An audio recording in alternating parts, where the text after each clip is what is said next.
Okay, I'll try to get this thing going here. If I can have someone on chat actually let me know you can hear me okay, that would be a great start to this.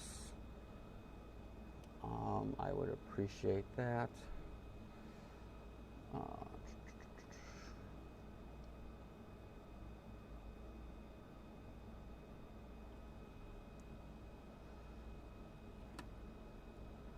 I will keep talking here a little bit and see what's going on.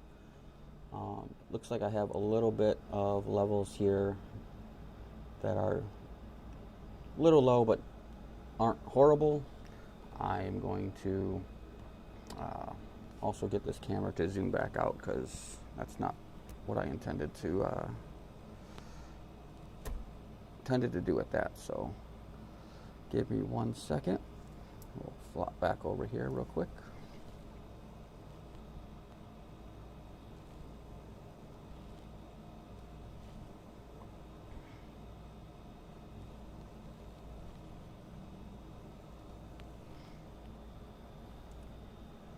Okay, all right.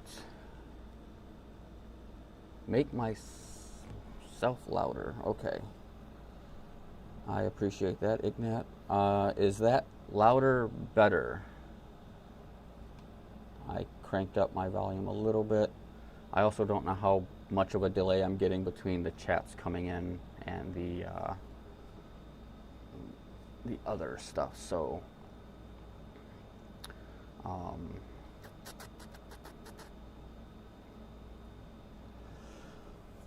I guess I will just start off with a little introduction of myself. My name is Vic Walter. I am a person who's been in the video broadcast live streaming business for quite a while.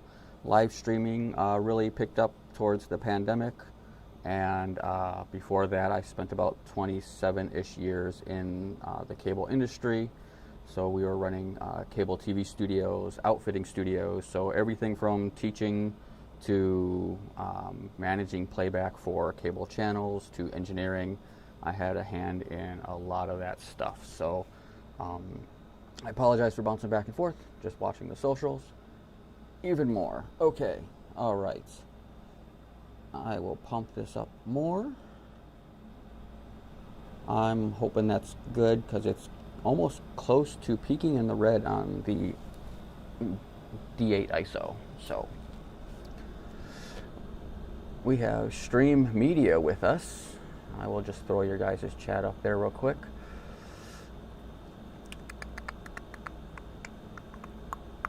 And I do apologize in advance, and I'll probably apologize many, many times. I am not used to doing this. This is my first attempt of doing stuff in front of the camera for a demo thing, so we're gonna just kind of take it how we can. If you guys are logging in because you saw the description on Facebook that I've been pushing a little bit, we're really kind of trying to optimize the opportunity to have a two-way conversation. So it's really driven based on your questions and things like that. I have a couple of things set up here. Actually, I'll kind of give you a little sneak peek, which doesn't help when I move away from everything. Sorry about that. I have on my camera one, I have a GoStream set up here, which is basically a screen. I'm going to take my little ticker off here for a second, and then I'm going to take off my upper left, that logo button. Let's put my ticker back up and take the social down. So on this screen here, I have, you can see it's just a full on screen share of my units that I have here, and I will actually come up here, show you file, go to connect here. This kind of turned out wonky and was not doing this yesterday. So give me 1 second.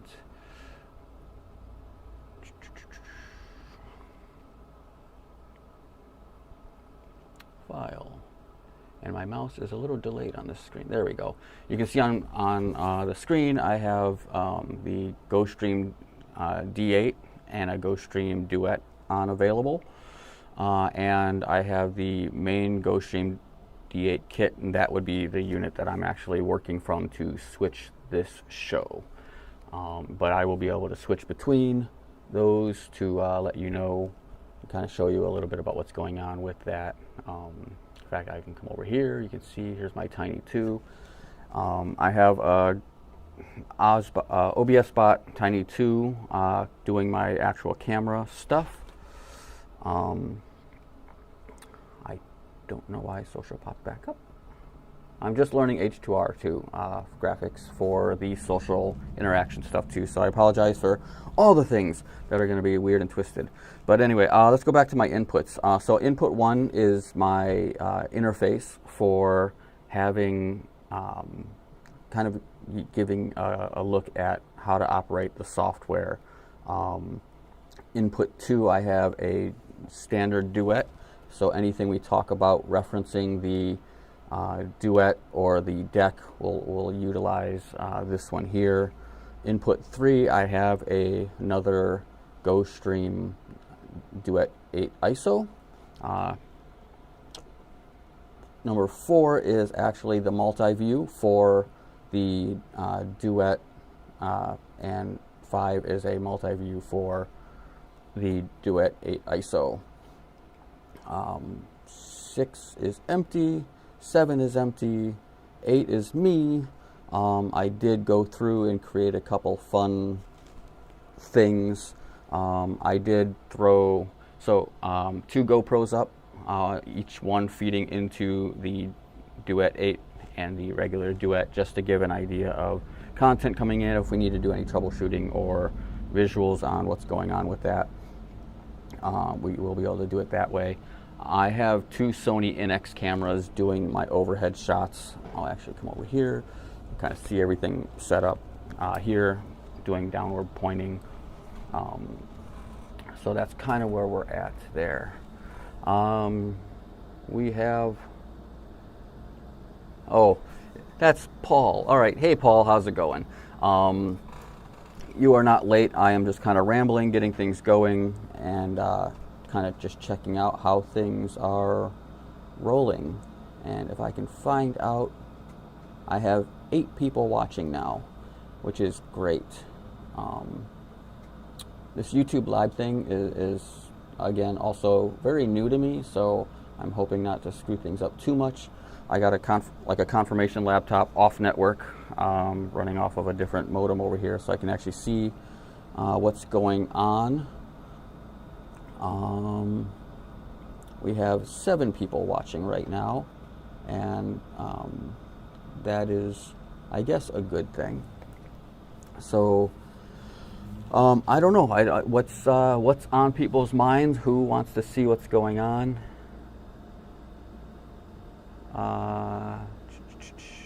Set my mic to copy. Okay. I will say I have 2 mic levels coming in. On my meters are coming in a little about the same. I just have, it's a dual lav mic input with a 3.5 millimeter jack on it, so I will see about changing these settings. Mic type enable, pan tilt, mono to stereo. How is that? I will see what's going on. So we have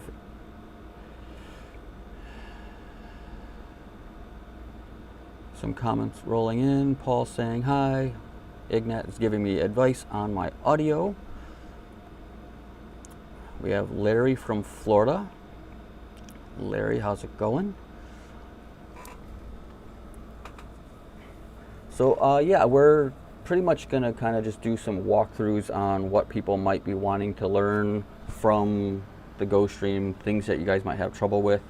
Ironically enough, I tried to use my interface to put the firmware on a SD card to do that whole process, and my computer that's hooked up to the network decided to say that that was not a nice thing right now and shut down. So I don't think I'm going to try that, do that again, because I'll lose my graphics. How is that on audio, Ignat?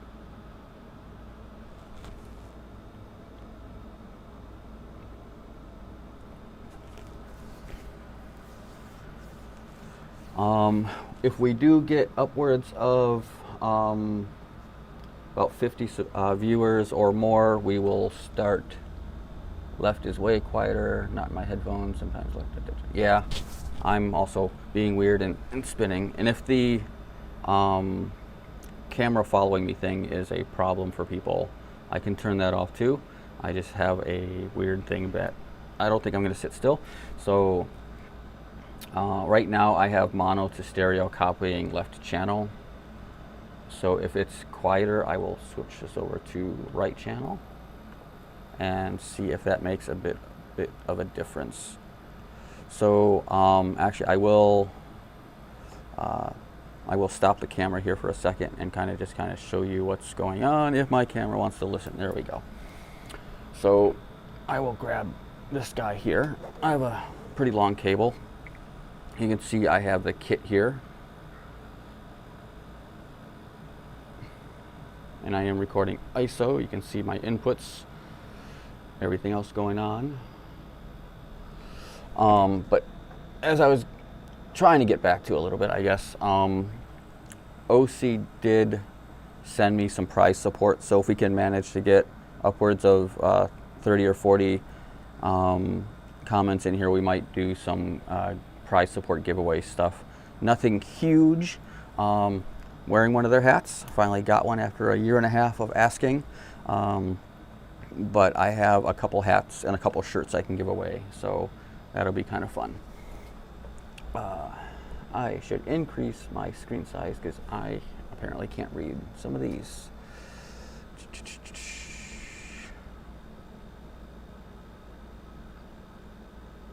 My audio is in slow mode, Paul. I'm just that talented to talk like that. Hi from Israel. You have a Duet. Have you done closed circuit with it? Projecting to screens, experiencing significant delay. I actually have done closed circuit, or what we call IMAG. I have not had really many issues with it. I run SDI for all of that stuff usually. SDI is much more reliable and a little bit more quicker when it comes to processing for rather than HDMI, especially if you are running a very long run to your sources. A couple of venues that I have worked with have actually put in patch panels for us, so we just connect right to a patch. I would avoid doing, if you're worried about delay, because there are two big components to look at. If you are transmitting video back to those screens or projectors, what you're going to run into with delay is going to be that video. And a lot of that really has to do with the venue's system for running those programs. So if they're running on a cheap HDMI matrix or a very cheap operating system for an LED wall, yeah, you can get nice and fancy and fun with it, but if they're running on rather cheap equipment that's processing, your delay is not really going to be coming from the Duet. It's not going to be coming from the GoStream. It's going to be a problem with the processing on the receiving end. I'll kind of backpedal a little bit here, and HDMI is much less reliable for that. Especially if you're doing HDMI over Ethernet connections. The extenders, that just adds delay. Ideally, in a situation, most of my clienteles that I have worked with tend to use the IMAG operation stuff specifically for putting presentations on the screen rather than actual video content.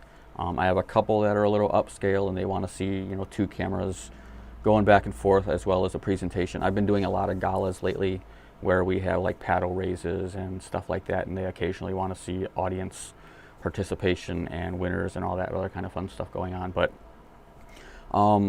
that would be my advice specifically for projecting to screens.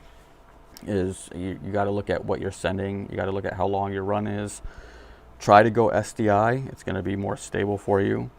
If you're pushing video rather than a presentation, that might be effective, but ultimately your slowdown is probably going to be the processing from the receiving device, because especially like SDI is, unless you're running like 500 feet or something, it might be a little bit of a thing, but where you're going to see most of your problems with that is going to be on your house systems, and unfortunately that's something that obviously as a vendor or a person who's supplying the service, third party, you're not going to have any control over that, and a lot of venues tend to go on the cheaper end for that kind of stuff because they just want something that works but not maybe works with the best intentions or as well as it should be working. So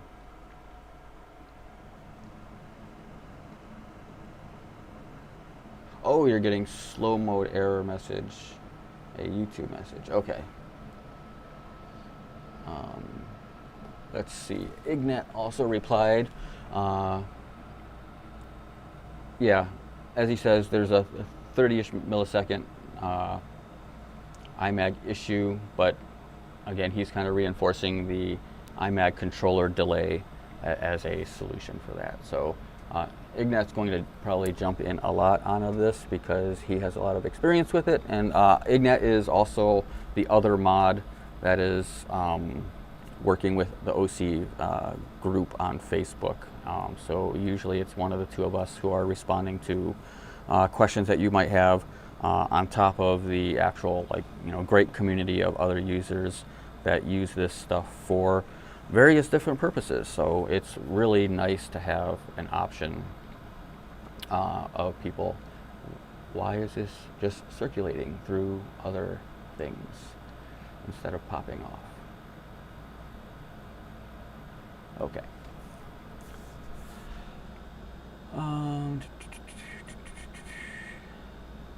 Okay, you're going to give us a little description of your setup.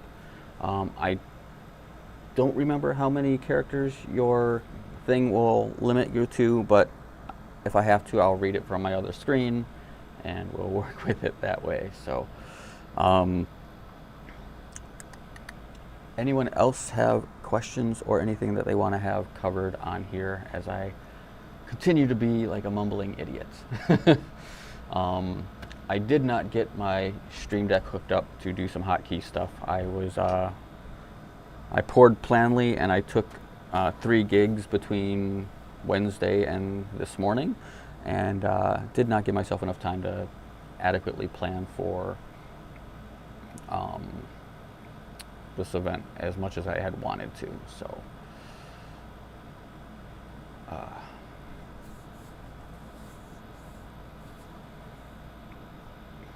I'm actually going to jump over to my software over here for a second, and just kind of look at some of the things here. I'm going to jump over to my Duet. I think I made the unfortunate shortcoming mistake of updating all of my GoStreams to the latest software before actually having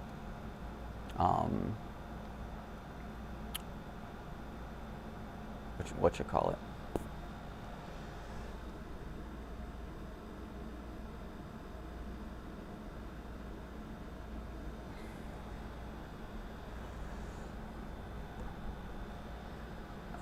Larry says multi-stream setup and saving would be good.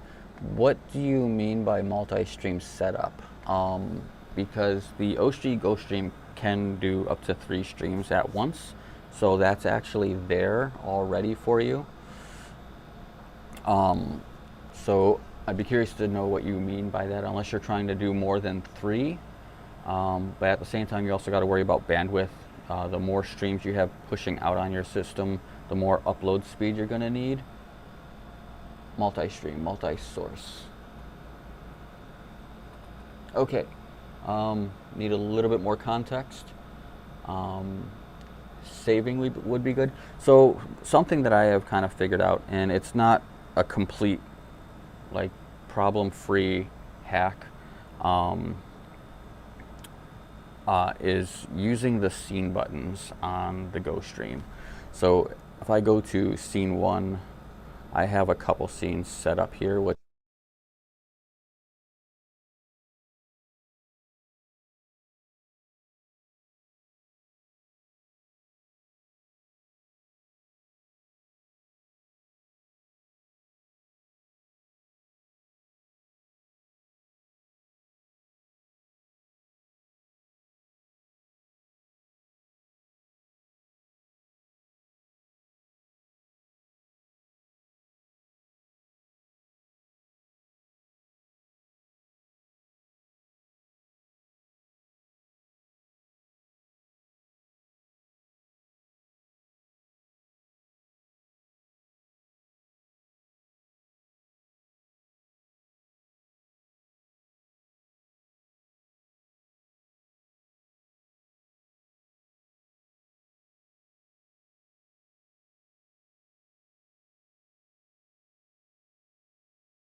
Mike.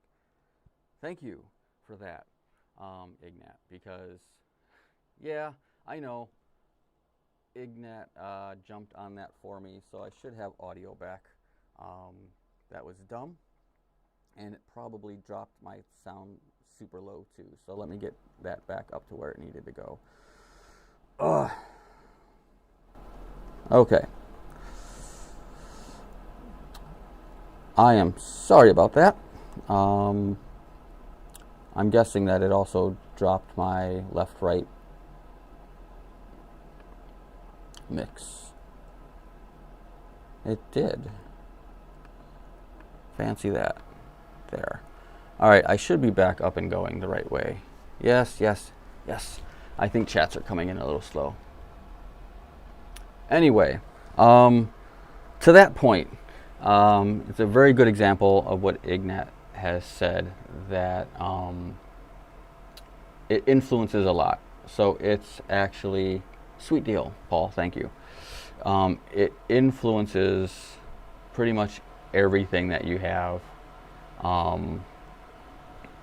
going on. It influences your audio. You can see when I was switching it, whatever your program state, it affects all that. So you got to kind of plan ahead for that, or have some sort of fail-safe planned in your production workflow. Obviously, I didn't do that, or I had a different setup when I was setting it up and testing it, because what I was trying to explain that my setup was doing for at least the super source is I was saving presets in super source with the scene button, but it was saving it in my preview window as opposed to my program, so you're not live switching it too chaotically. And what I should have done is recreated all those scenes with my camera up as my program. So that is that. Did that answer your questions, Larry?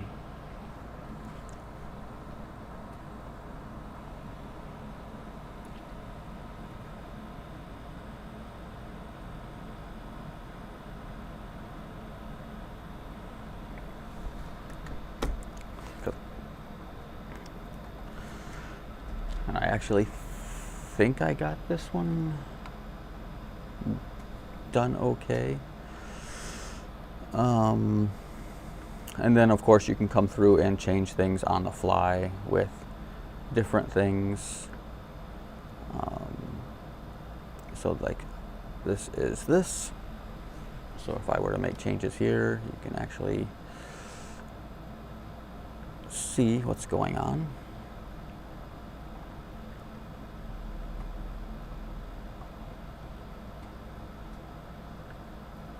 And that's just simply kind of just jumping into the menu and changing all of that live. But you can set it up to make it work. So I apologize that some of the audio was gone on that. I think, thankfully enough, I'm recording ISO, so I should have audio files recorded on top of what was dropped out from the program stream. So I will say it's a little interesting that I'm a little bit more than peaking in the red on my program, and that's what's sounding good for you guys. So that's interesting. And I think what I was actually trying to get at with my program stuff was to see what version I was actually on.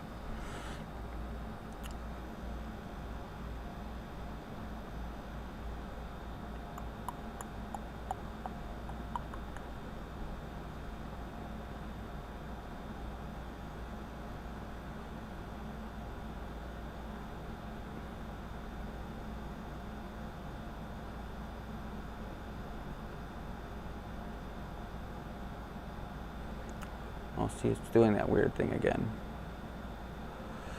Ignat.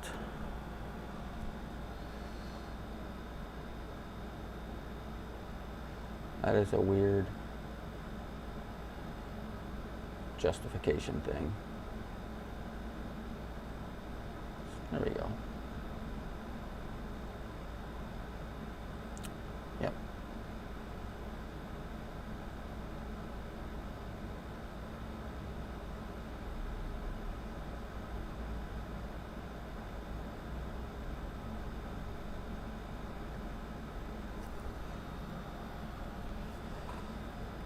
Okay.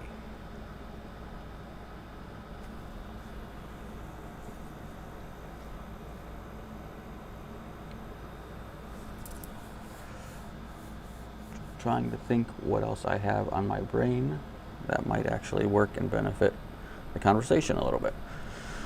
I will just kind of jump over to this screen here for a second.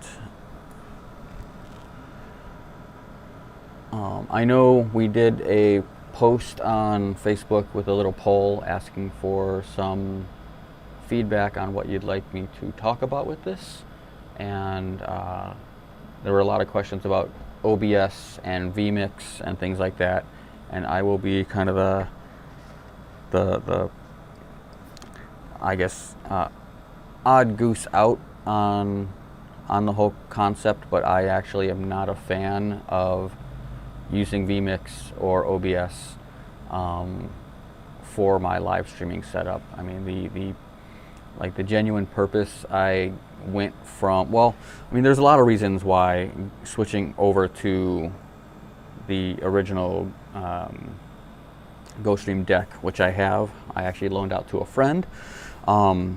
So I brought my Duet and really didn't think I needed to have a Duet and a Deck at the same time because there's not much difference, and I'm pretty sure my original deck is one of the OG decks where it's not the rebrand, but I guess, what do you want to call it, Ignat? The GoStream that they move the SD card slide over, and I think they put in a better fan. Mine is the one before that came out, but the reason I actually moved over to the Osee primarily was I was lugging an ATEM Mini around, and I didn't like the fact that I had to meticulously set everything up in advance, and then, or bring in a computer and set up, do all my setup stuff on the computer, and it bothered me to no end. So the built-in menu function on the Duet is in the Deck, and basically the OC products are really what, you know, brought things in for me. I mean, this was the game changer, because you didn't need everything. Oh boy, this is where I wish I had Ignat set up on the call. This is something we're probably most likely going to do a second Q&A live stream like this, where we bring more people in. We're up to 12 people now. Sweet deal. Where Ignat and I will talk about and try to actually get this function working. I have had no real need for this feature yet. Ignat's response is right here too. There are a lot of caveats to SRT, and there needs to be a genuine, I guess, need in a very unique scenario for using it.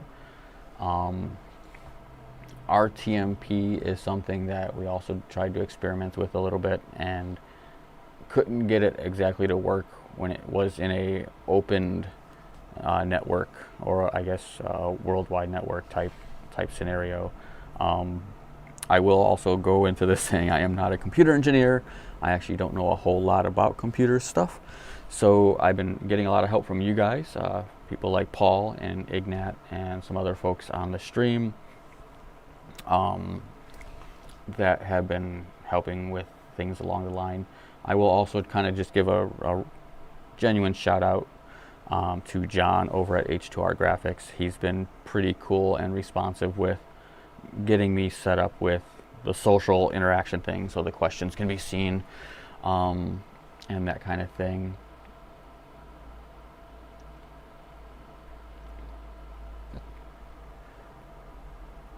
Zoom would probably be easier. The benefit you'd have with SRT is probably image clarity and the lack of delay.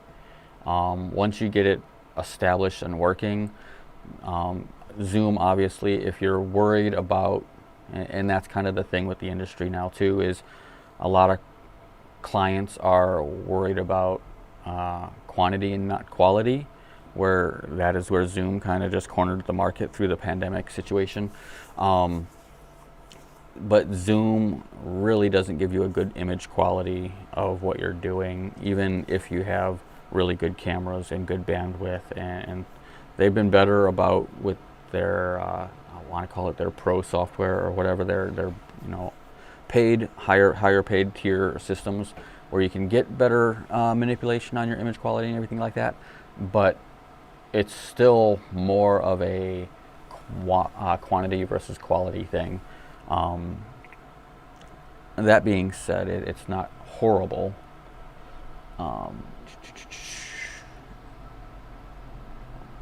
Ignat agrees. it is easier, especially on the guest side, as he says. It is more difficult to get end users on the same mindset as you. If you have experience with the equipment, I've dealt with this with a lot of people in the industry. So I ran public access cable studios for a very long time, and through the pandemic, and we were able to, when our studio closed, we had to actually work something out so producers can still deliver us content. And we did open up, I did a couple courses where I taught them how to do Zoom calls with guests, which was kind of nice. Some people came back into the pandemic lifting era and still continued to do that simply because it was easier to get a guest calling from virtually anywhere in the world to have this interview show with them. It really took away from the studio environment feel of it, but it certainly opened up opportunities. And in a roundabout way, getting back to what Ignat said, it's easy to use. You send them a link, they follow the prompts, and they're there. We had one comment here, and this is from, I can't read the name, Bass Guitarist. It says, was successful SRT with Lenny in Canada, but public IP changes dynamically unless you purchase a static one from an ISP. So yes, I wonder if Lenny was going to actually jump on this show. I don't know if he was available. Lenny and I had talked a little bit about trying to partner up on a live stream event too. So we had another comment from Nick.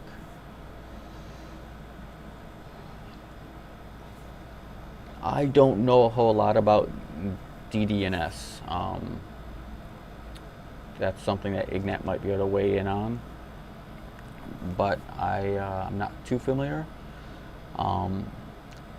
Everything I've done hybrid for conferences and things like that, mostly through the pandemic, where a guy from Texas needed to get on screen because he was a CEO and wanted to address his team that were in Chicago. So we got a monitor hooked up, and we basically did it all through Zoom or Google Teams, or Microsoft Teams, or Google Hangout. I've worked with all three of those.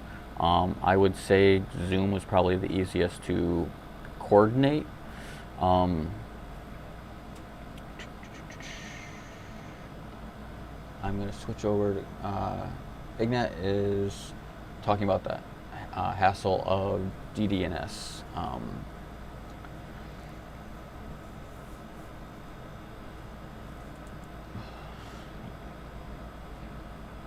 Yeah, I agree with all of that, Ignat. Let's see what we have here. How did he get 60 frames per second from UVC support? Only 30? I don't honestly think it's on 60 frames per second.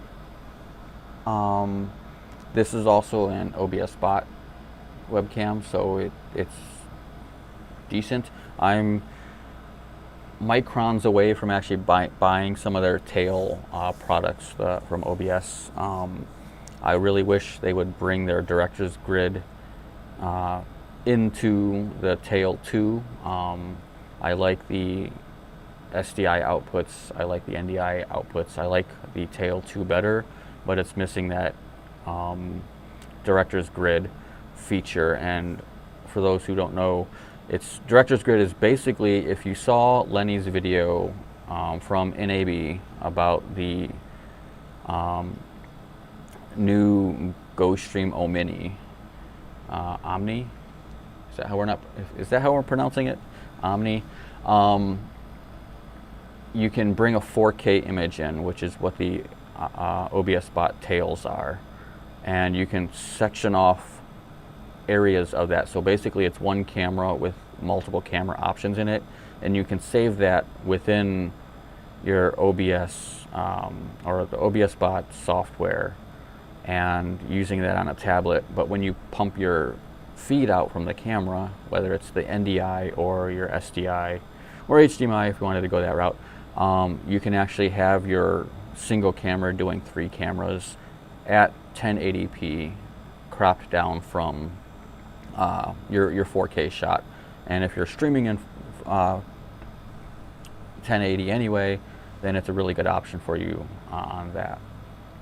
Oh my goodness, I am kind of jumping around here real quick. Isn't the M2 USB out 60, but it's not full switcher per se. Funny that you actually say that. Here is my M2.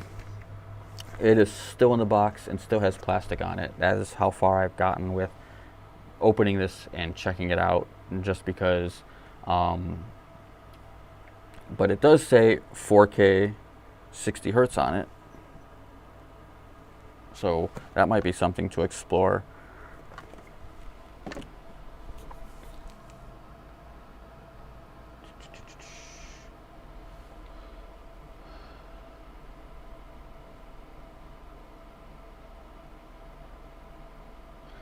Oh, that's right. And there is a infamous 4K deck floating around out there in the not major markets. It's China only, right? Is that correct? Let's see. Mr. Janny. Is that Janos?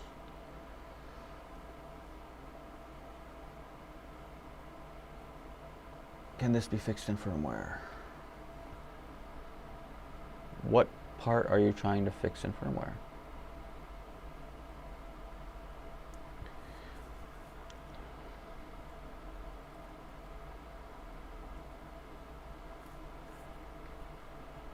Sorry, I'm just kind of reading and enjoying the back and forth on the chats.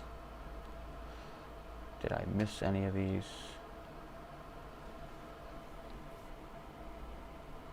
Let's see.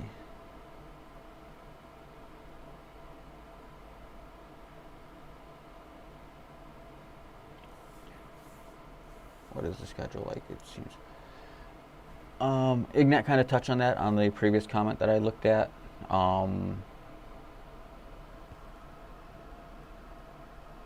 Omni, yeah, that makes sense, Paul. Thanks, appreciate that. I'd like to, and I post this once in a while in the group. I'd like to know what changes and upgrades users are asking for, because some of the things are demands that are not really optional. A lot of things are limited to hardware limitations, and I guess what do you call it, space limitations on the hardware.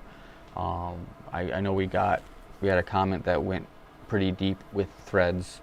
I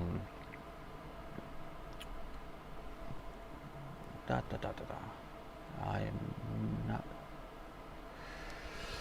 Let's see. It says M2 can eat 4K, but it outputs only 1080. That's what I thought. Which is a little bit of the bummer. I actually almost had one of the companies I freelance for jump on the M2s because they run a lot of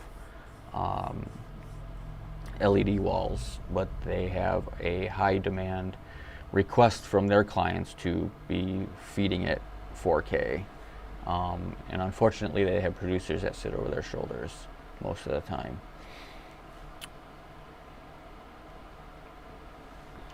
But yeah, it's one of those things.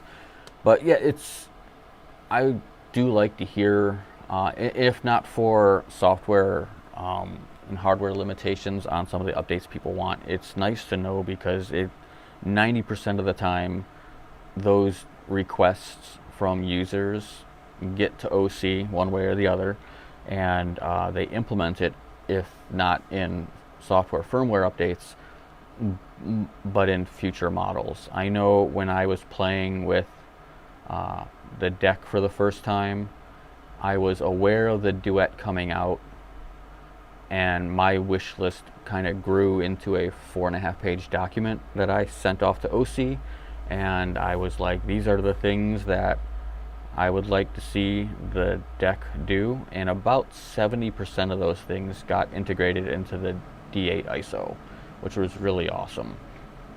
I don't remember what those were off the top of my head. There was, like I said, a 4.5-page list that I typed up. For example, I asked that the scenes will not affect program window when you select switch.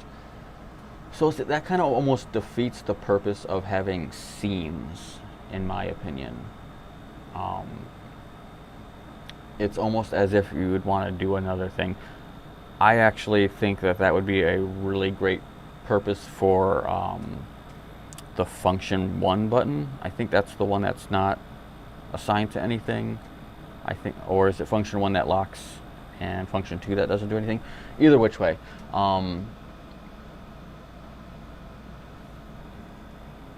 Ignat says scenes will be reworked. I mean, and that's kind of the thing I was getting at a little bit. I like scenes for what it is, because I personally would use scenes for like full GoStream kit setups for all of my regular clients. I have a lot of clients, probably not 10 of them that are unique, that are reoccurring workflows, but each one of them has a different workflow, and it would actually be really nice to set up a assignment for, you know, each of those. So I just plug it in, turn it on, and go. I suppose if it's easy enough for Osee's team to remove program from everything else, that would be beneficial. But I know sometimes it's easy to want a lot of things and not as easy to deliver on some of those things. Most notably, the wonderful multi-view out that is hardwired. One of my biggest heartbreaks when I got my Duet ISO kit was that I was very much aware that it wasn't going to have HDMI 3 out, and I knew the 8 ISO won't also output your multi-view on your routable outputs. So I ended up taking a drill to my my kit, and I put a very small HDMI splitter inside, and it caused 2 issues for me that I need to constantly remember. I've only cursed once about it. Actually, let me pause this stupid movement thing here, and I'll kind of give you a little quick show on this. I had to make a HDMI output port, so it splits. But now I also have I needed a method that I had the power in my in my hands to do. But you need the HDMI splitter. It's just a 1x2 splitter at 60 hertz. It needs power. So I ran a second cable up through here, through the hole, and it just kind of comes around the back and uses that USB-C power output on the back of the Duet kit. So it was my workaround, but when I power my system on and I see my lights on but my monitor doesn't come on, I get a little bit panicky, and then I realize that I got another step to do to set this up to make it work. But on the bonus side, like I mentioned, I have a lot of different clients, and I have clients that have producers who want to also see what I'm doing, whether it's in another room or on a monitor at a chair next to where I'm sitting. I much prefer that than feeling them breathing down my neck, but that's something that I have I've dealt with.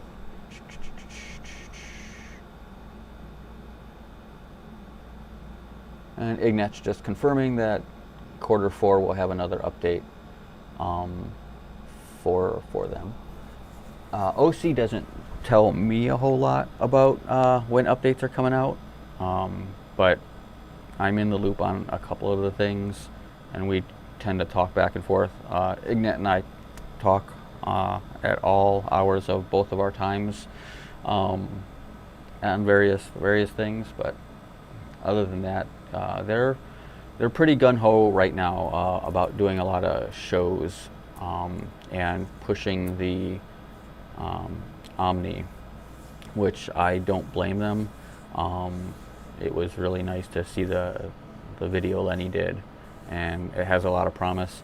It's getting to the price point though, or maybe the function point. I know they're changing their target audience to be a little bit more on the professional end of the industry. I would definitely say looking at the Omni is probably more for the producers and the video almost broadcast level of target audience than for streamers.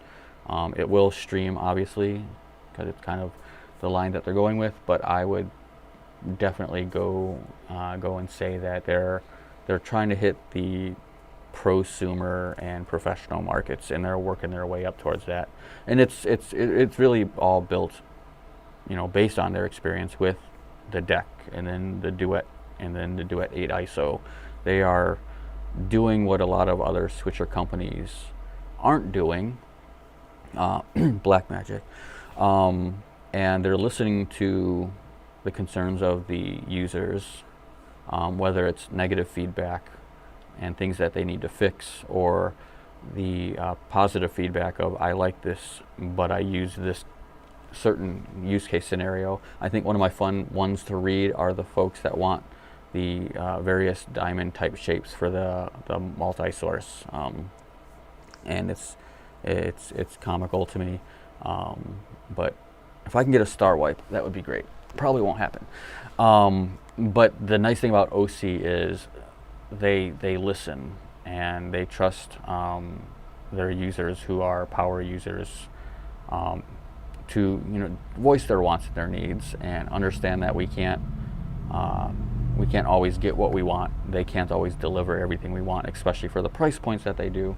but they're definitely competing with those higher up people and those other leaders in the industry, and that's one of the things that really floored me, especially when the Duet 8 ISO came out, and I saw that my college essay worth of feedback on the Duet and the Deck, it became a thing. The multi-view expanded, having another DSK was put on there, the video follows audio feature and the audio follows video was something that I pitched at them because I saw, and I still see, an opportunity for that feature to be advanced a little bit more into the industry, to become something a little bit more valuable if the team at Osee can work on doing some expansion on that. One of my reoccurring clients is in municipality work, and I think the audio follows, or the video follows audio feature would be fantastic for setting a set it and forget it video system.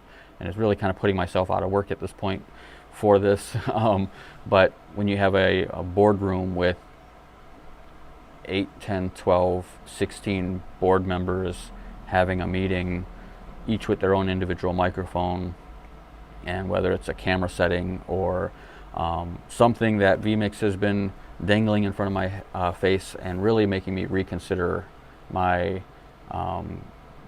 displeasure with using vMix, is the fact that you can set up triggers for a PTZ camera to follow your audio cues. So instead of video follows audio as a camera source, it will also follow not just a camera source but a PTZ setting.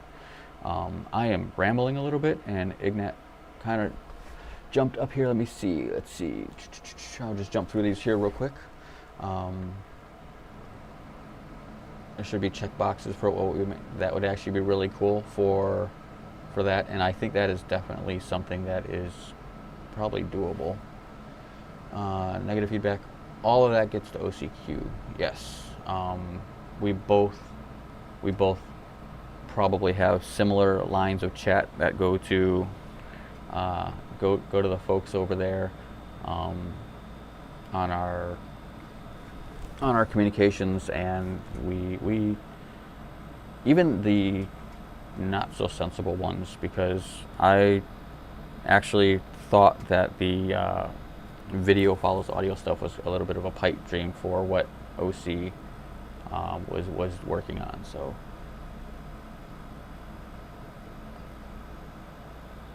16 board members of VFA. No, I mean, so something that I had a post NAB show in Chicago that one of the I guess AV integrators in the area throw.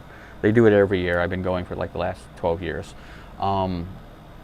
They did have the ATEM G2 out there, and the G2s essentially they created their own form of Dante audio, so you can actually control more than just your inputs from your camera sources and your, was it 2 XLRs that they have on that, with your software on your interface, your PC interface for the G2, and it works with all these different mics. So I don't think the robotics would go gaga too much, especially if you had cameras set up for it. The demo I saw with vMix being used was a 5-camera PTZ camera set up for podcasting. Let's see.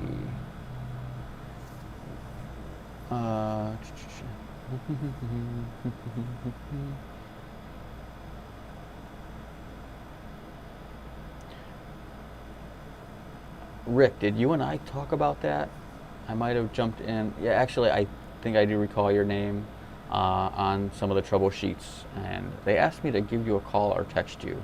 And it was really weird because Osee tech support made it sound like it was needed help now thing. US time, I think where you're at, it was 10:30, 11 o'clock at night. So I apologize if you got a random text message. I never got a response back, but they had asked me to reach out to you ASAP to fix a multi-view issue, or maybe it was a different Rick, but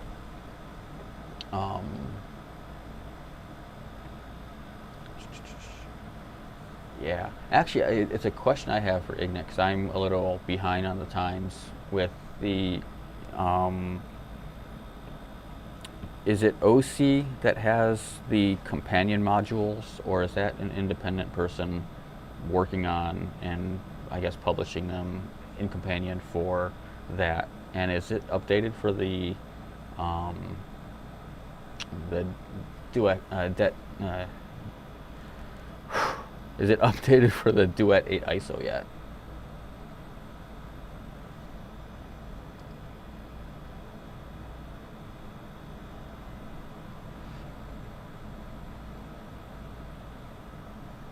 Okay, awesome, Rick. Again, apologize for the late night text. If you still have the number and you have questions, feel free to text. I think there has been maybe about a dozen of you guys now that are out there that have I've either gotten on Zoom calls with or worked out situations with you kind of in real time, trying to figure things out.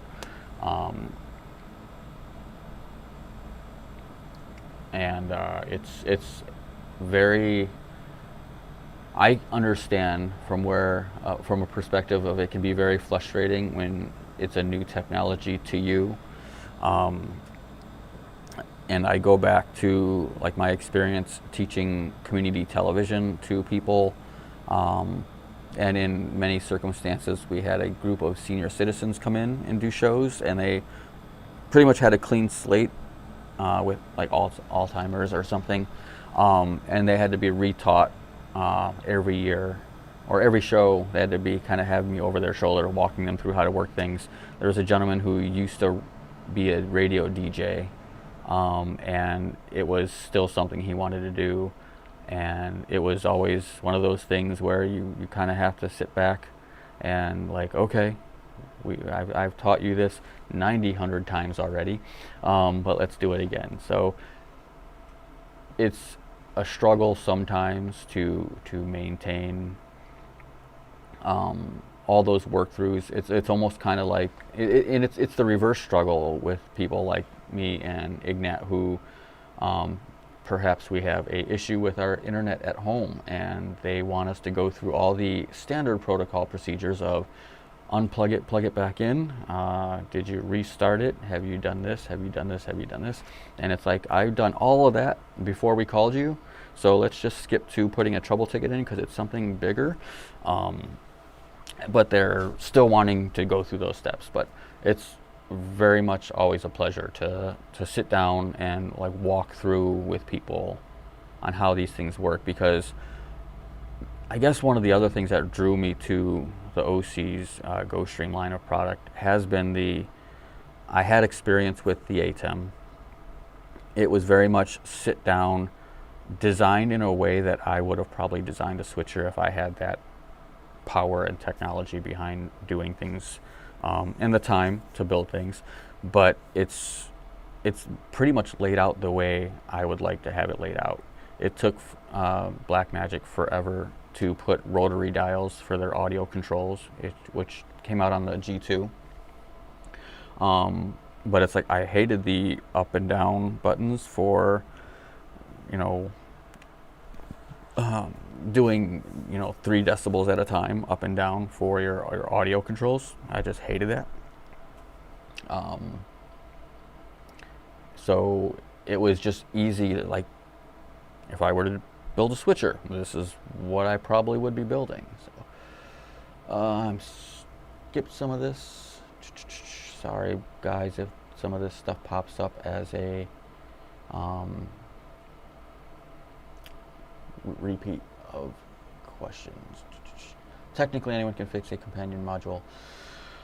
Oh, wow. I'm going to take that as a low blow because I am probably not competent enough. I struggle enough doing the commands on my own to make it work, but I am very much a plug and play type person. But see, the benefit and the disadvantage for me to have a companion is now I also still need to lug that computer along with me to run my gear, because now it's almost inevitable now. I have a horrible looking kit, and I will just kind of give you guys a horrible shot of that is kind of thrown together.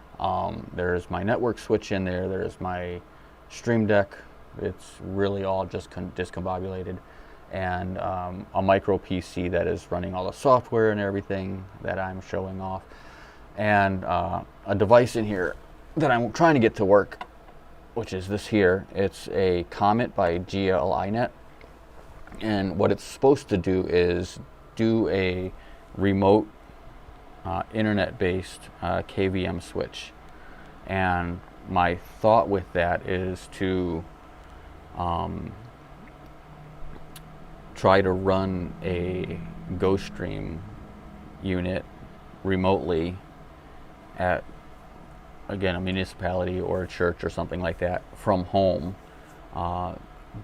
based on feeding the webcam out, or I'm sorry, the multi-view out into a USB-C device that transfers it as a card to USB-C back to the computer, and use that as a webcam, and open up a webcam on that computer, and then open up the control software on that computer. And basically you have 2 screens up where you're able to operate the GoStream via the control software and actually at least see in a webcam view what you're actually switching. So it's something I'm working on. I'm having some issues that I'm waiting for GLINet to get back to me on.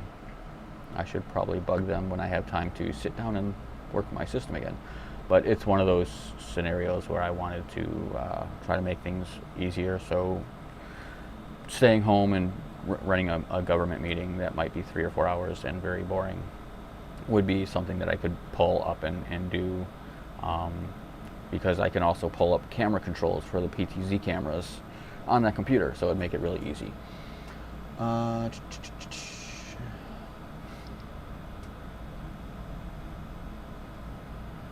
Let's jump through.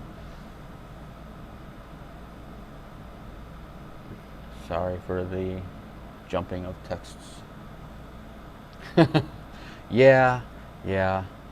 I'm actually, I have a like DJ booth set up, which is just like the fabric that goes across a U-shaped frame that opens up, and I tend to just set my stuff up and then put that up behind it so people at the venues can't see where I'm at, if I'm not already hiding in a corner somewhere. But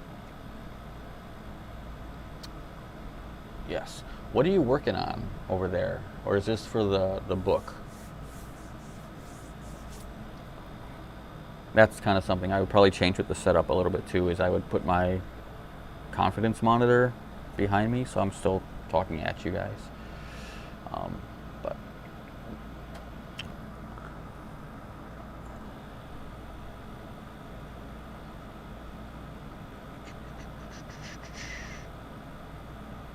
this is kind of fun. I feel a little less nervous about things, but I don't know.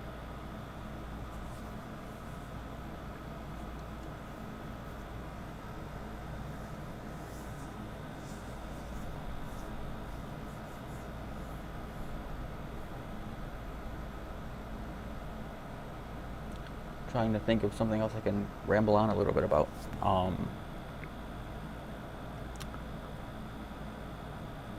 don't know how much more the Duet 8 ISO has firmware-wise that they can put in it.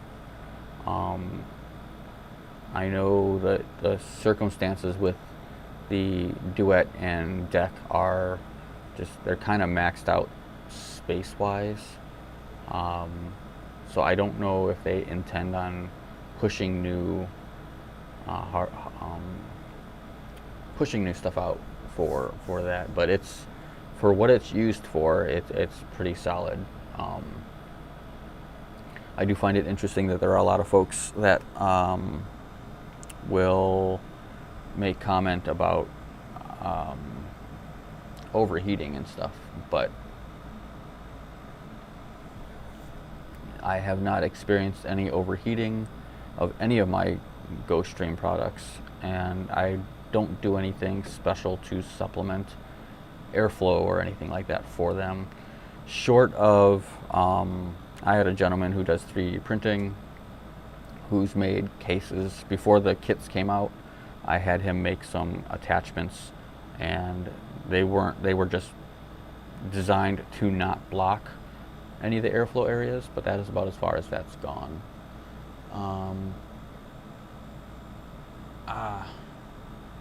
The book was a bonus. Okay.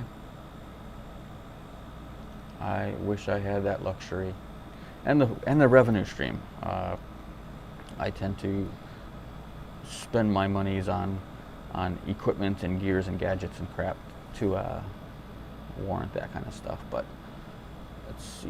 Curious, what camera are you using right now? That is exactly right. This is the OBS Bot Tiny 2 Lite. I do like it. For being a webcam, it is pretty fantastic. The overhead cameras I have for all of these, which is not that. These two are they're Sony NX. They're Sony HDR CX 190s.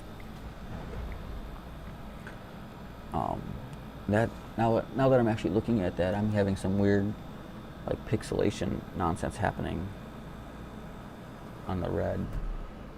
This one not so much.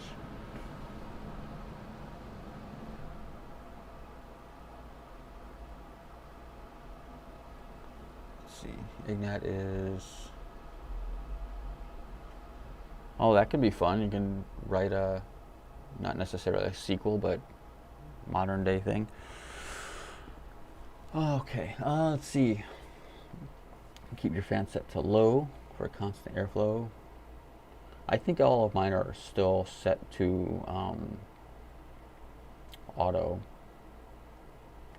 I would probably go high for, I'd be interesting to know what auto is. If there's some sort of regulator temperature sensor in there, so that if you're in a situation where you're outdoor and it's hot, it's just constantly on at all times, or if auto means a variety. That is a question I would have to ask Osee.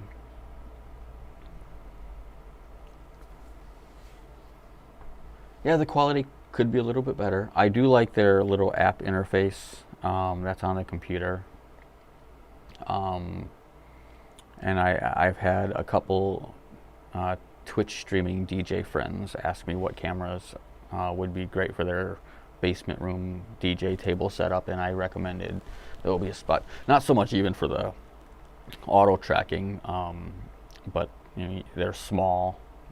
They don't really pitch for the price point too. They don't really push the, this is a webcam video.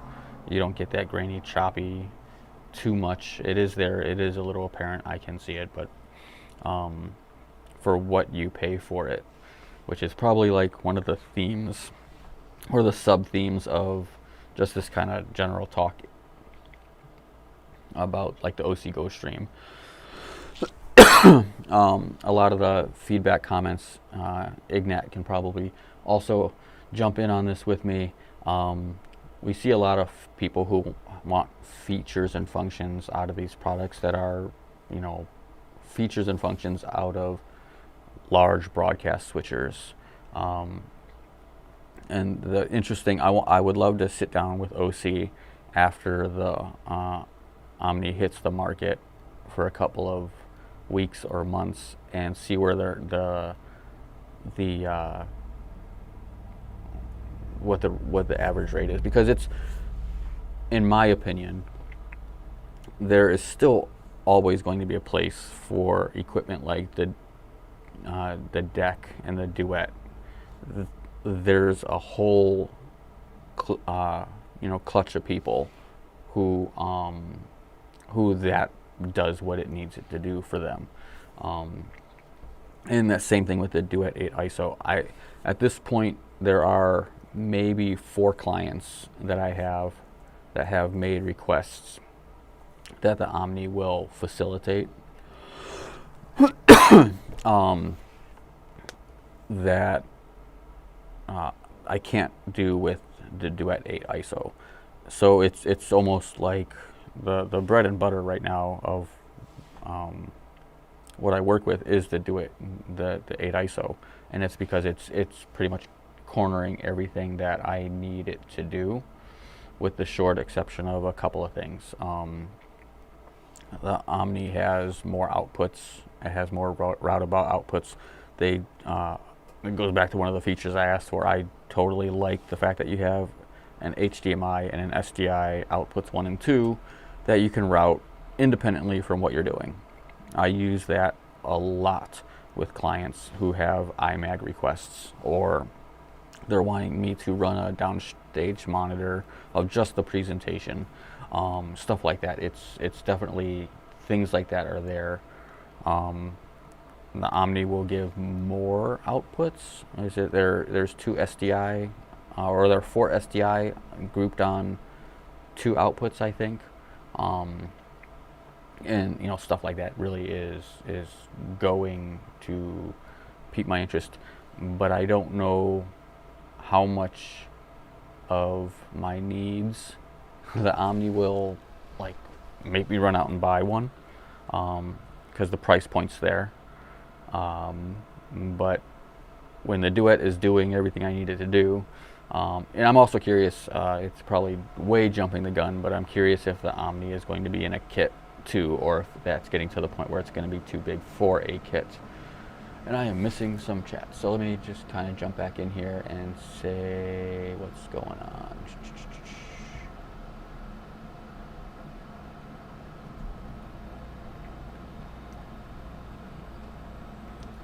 Otherwise playing tourist. Okay, you're out there vacationing, enjoying things. Oh goodness, kind of jumping around, and my chat is jumping.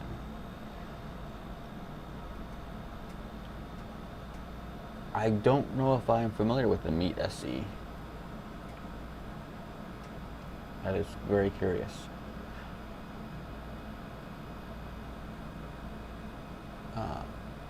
ISO alone will rid me of any extras I need with the D8.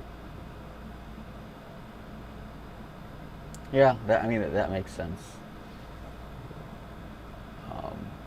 I will say with my setup here today, I have two HDMI SDI converters going for my multi-views of the two decks. Was it 4 and 5? So those are both on SDI converters. And I just realized that GoPro is much different with the other ones. And I am getting a dry throat. I think this is the most I've talked in a long time, so.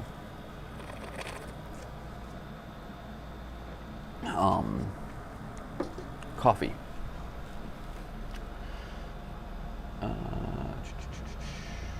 Yeah, 2x2 SDI. That's what I thought.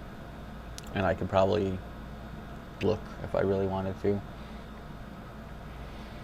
OmniKit will most be a monstrosity. I doubt it'll happen. It is kind of heavy. I mean, the Duet 8 ISO, I was surprised how heavy that kit was. I don't know what the conversion is, but it's 6.33 pounds, US pounds, kilograms. But there is a part of me that does want to take one of these like DJ rack setups. I think I might have posted some pictures in the past of what the church uses that I set up with a Duet kit. I would probably get something to that level to make a Omni kit with, but we're also talking like more than one person loading it into the back of a truck type of thing. Meet SE is a matchbox size webcam, half of a GoPro with stellar image quality. And that's by OBS Spot. I'm actually gonna have to look that up real quick. Meet SE. Yeah, okay. I almost feel like I want to go into like, let's have conversations about ranting about stuff.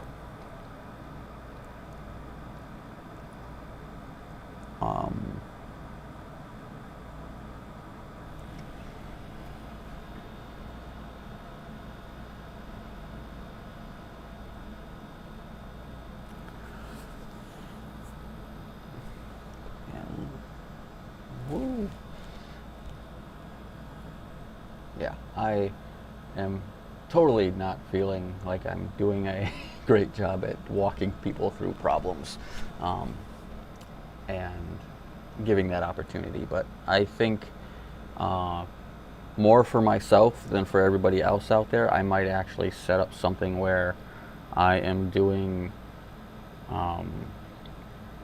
things like this on a more regular basis to help myself be out in front of the peoples and talking to people.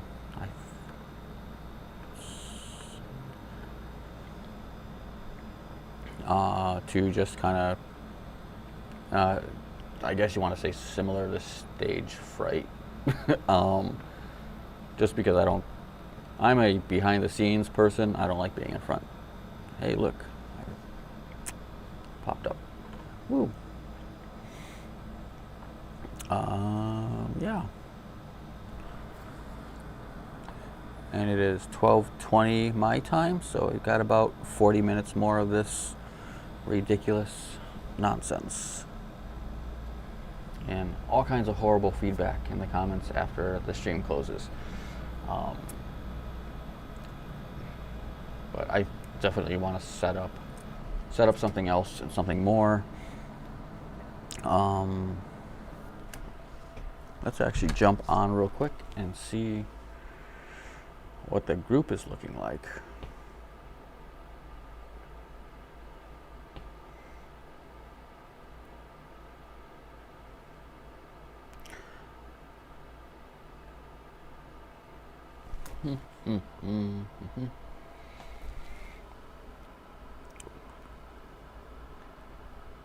So what is Paul doing today? Oh, you know what? I didn't even share the actual stream length of going live as an announcement.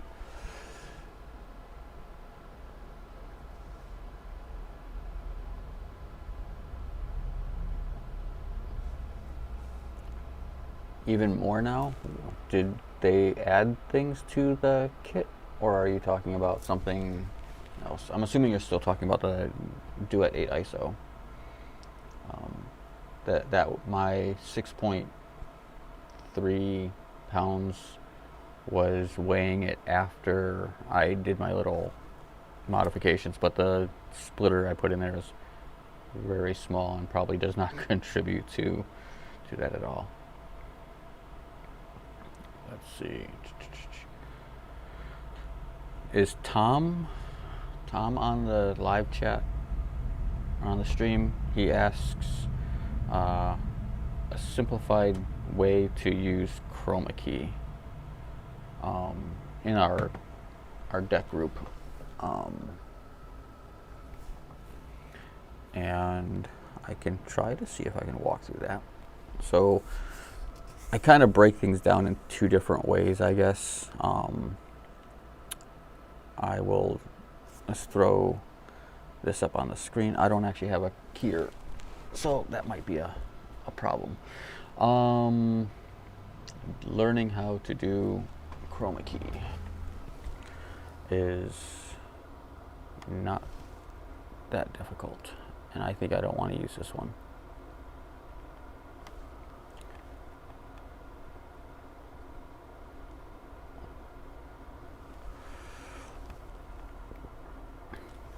It's on a big monitor and I still can't see it. Let's see.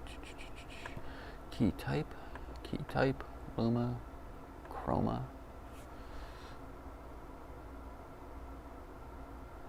I suppose it would also matter too if Tom has specifically a Duet or Duet 8 ISO, because I think the menu in the Duet is different.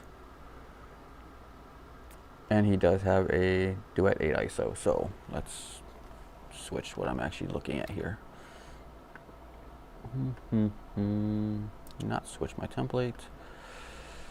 Into 3. Window 2. Into 4. And actually probably will be a little easier to explain. Because I think I'm using it already on my preview as a key with the live button.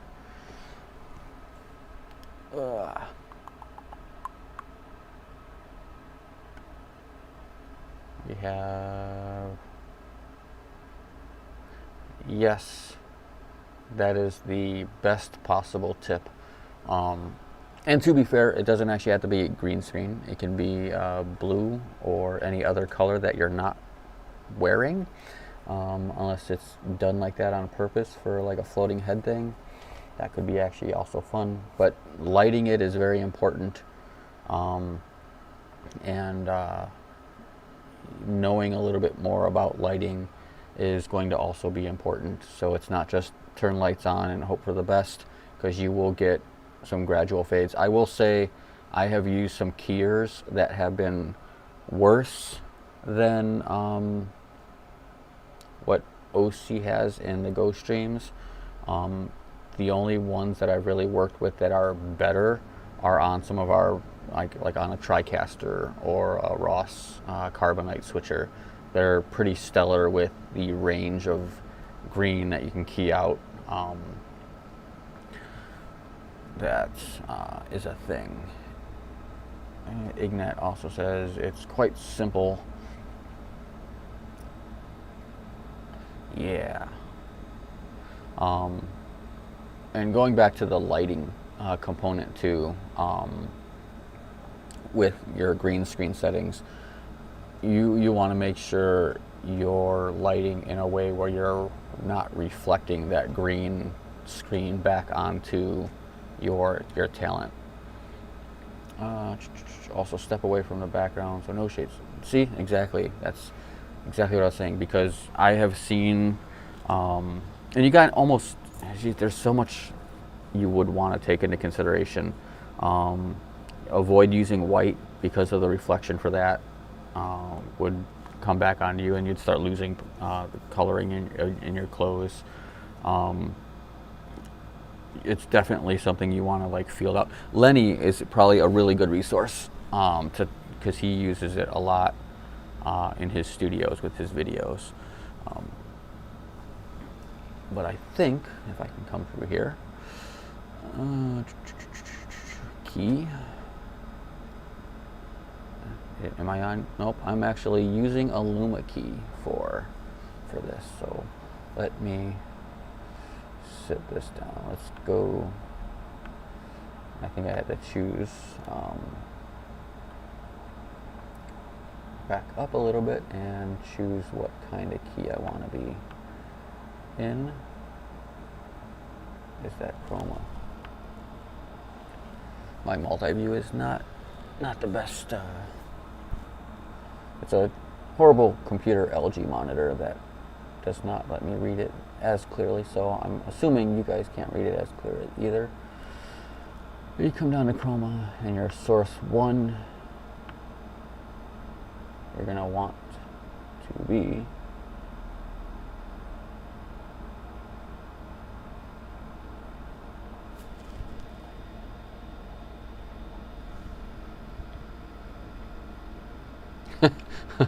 yes, Lenny has some serious lighting in his studio, and but with that serious lighting, he knows what he's doing with it.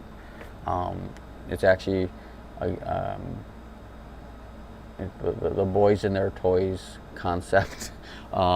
It's interesting to see how many of these people actually have all these things but don't know how to use them, and they will buy or have the money to purchase a lot of these things and not know how to use them, or take the time to learn how to use them. They just put on a light and point and shoot, and not worry about any of that kind of stuff. Some of that stuff too is actually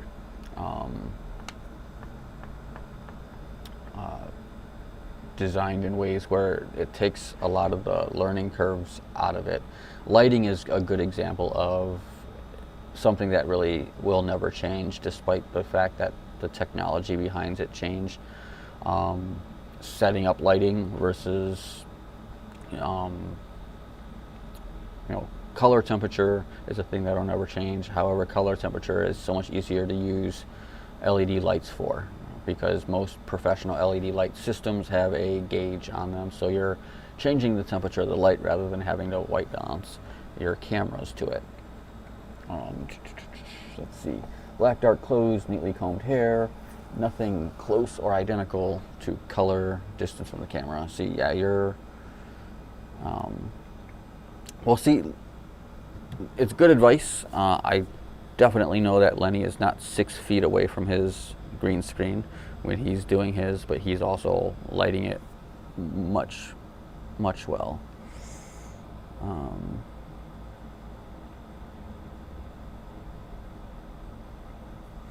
Yeah. You are always giving the tips to everybody. Not complaining. You are a huge help in the groups. Let's see. Kind of lost track of what my brain was doing. So let's go through the group here again a little bit. I'm seeing 8 people watching in the group.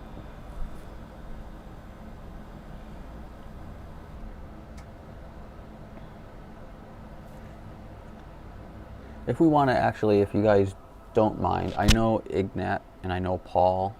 If you guys want to kind of do a round of shout outs of who you are, where you're watching from, that would be kind of fun for me to just gauge this. I need a mute button. We'll put that on, a mute button.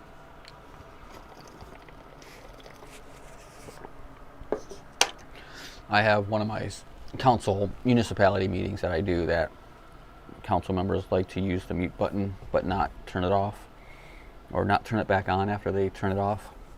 And it's kind of a problem with Open Meetings Act things, because they're in a public meeting, they shouldn't be talking.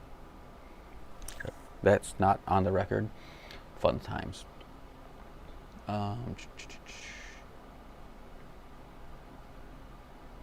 Julian, let's see.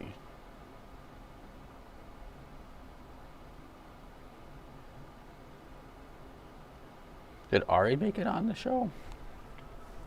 I'm curious on who the now 9 people watching are.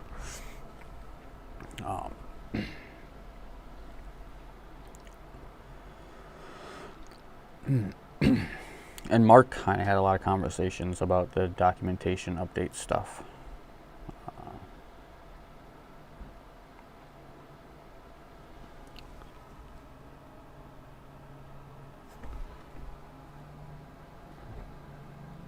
South Carolina.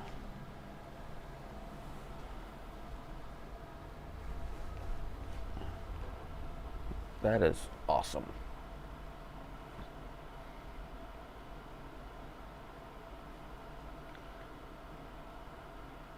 And after your multi-view bug issue, it's working pretty smooth for you. Are there things on the Duet that because you have the normal Duet, not the 8 ISO RIC, are there things it's not providing that you feel like you need? I have installed Duets in maybe 4 or 5 churches, and they're all pretty happy with it. One of them really enjoys the what we call it, the super source, but it's not really technically a super source, or I guess it's super source, but it's very limited.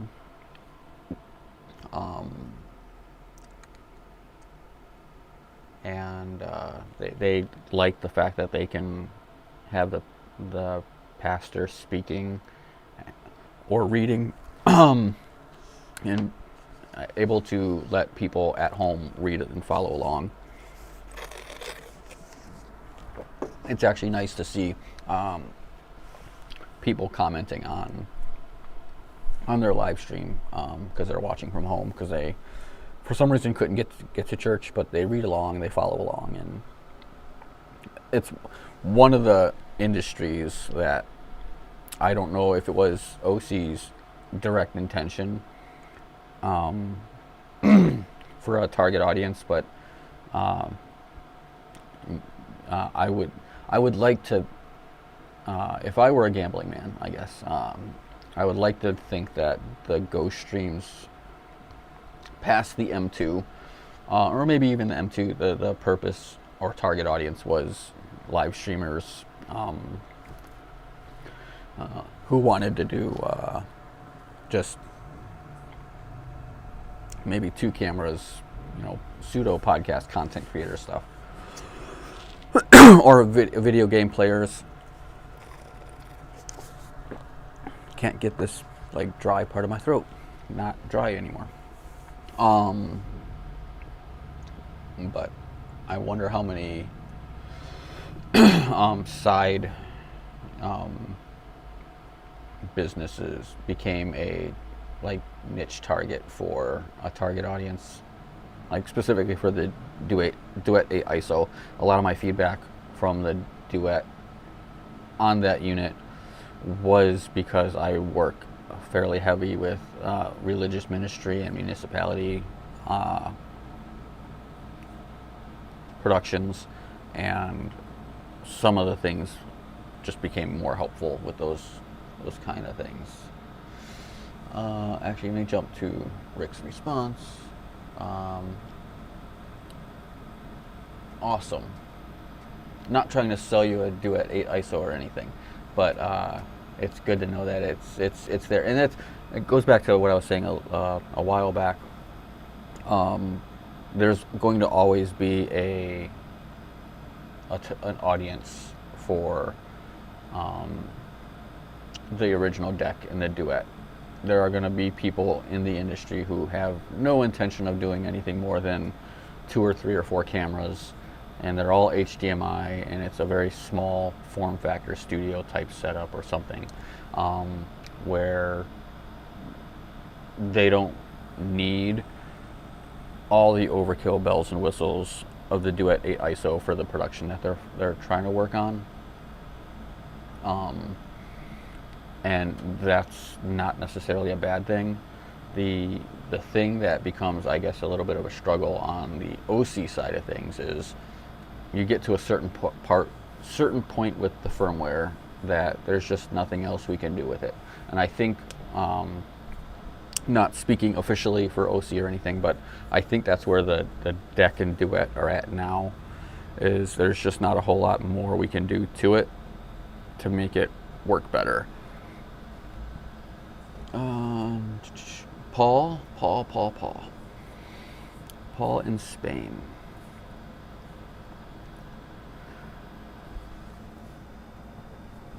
Let's see.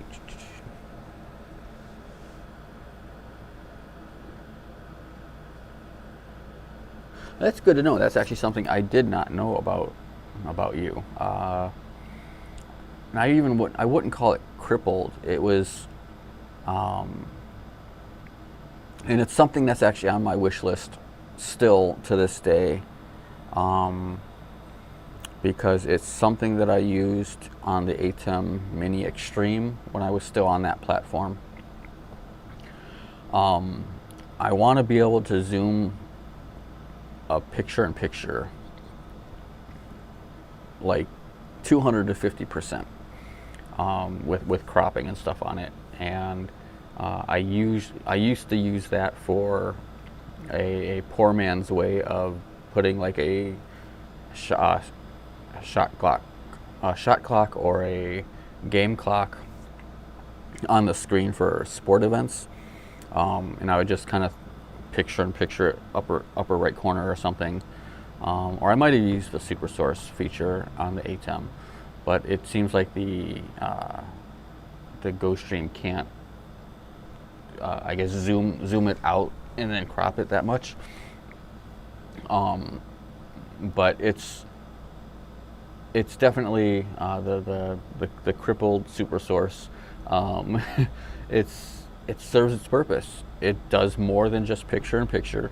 It gives you the option to put a background in there. I think the biggest complaint I have read about that from users has been the fact that we can't get a video input as the background, where someone wants, I know that a lot of people wanted to like do it like a looping video graphic or something that had motion to it.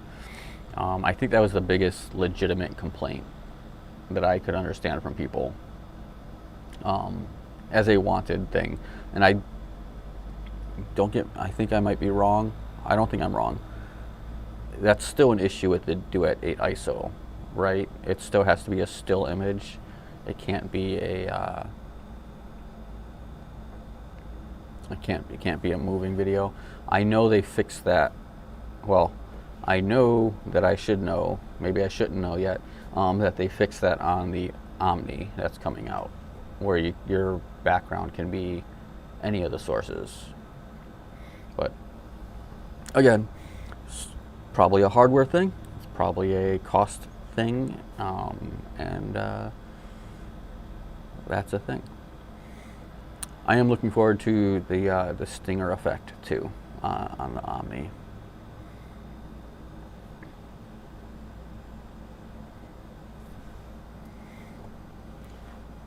Yeah.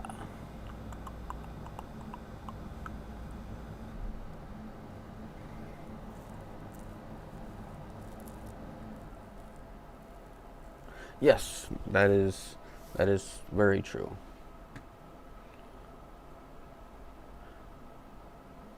So I'm actually curious, Paul, what kind of work do you do with your devices? What's your? I know you have been working on a lot of things, um, like software wise, but I'm curious to know um, what you tend to use most of the GoStream for. Um, and do you find the importance of the diamond pattern, uh, lower thirds and stuff like that? I struggle a little bit to find, short of wanting to be creative, um, and I think that's the one thing I do like about this. Well, not the one of the advantages of the Duet 8 ISO's multi-source is the adjustment, because with and I guess you could probably pull off what I'm trying to explain or trying to get at in my head with the crop feature in the deck and Duet. But being able to make an accountable space for having graphics come up and not covering up a presentation on screen or something like that. But I think with your X and Y axis stuff, you can manipulate that a little bit. But I like the flexibility of being able to have even more control over that with the multi-view. Let's see.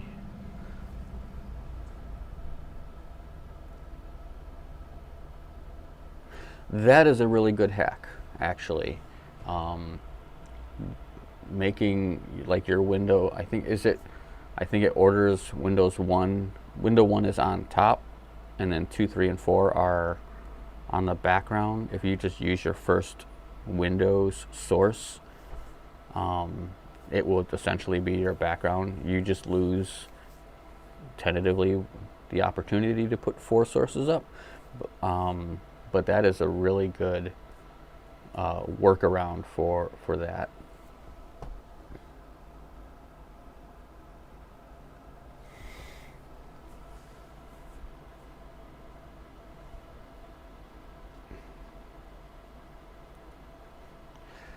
Let's see. Yeah, except for Paul's hack. It's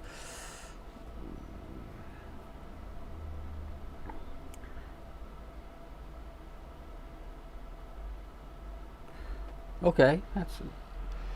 I am not big on content creation. I will say, like, so I might have rambled a little bit at the very beginning of the video.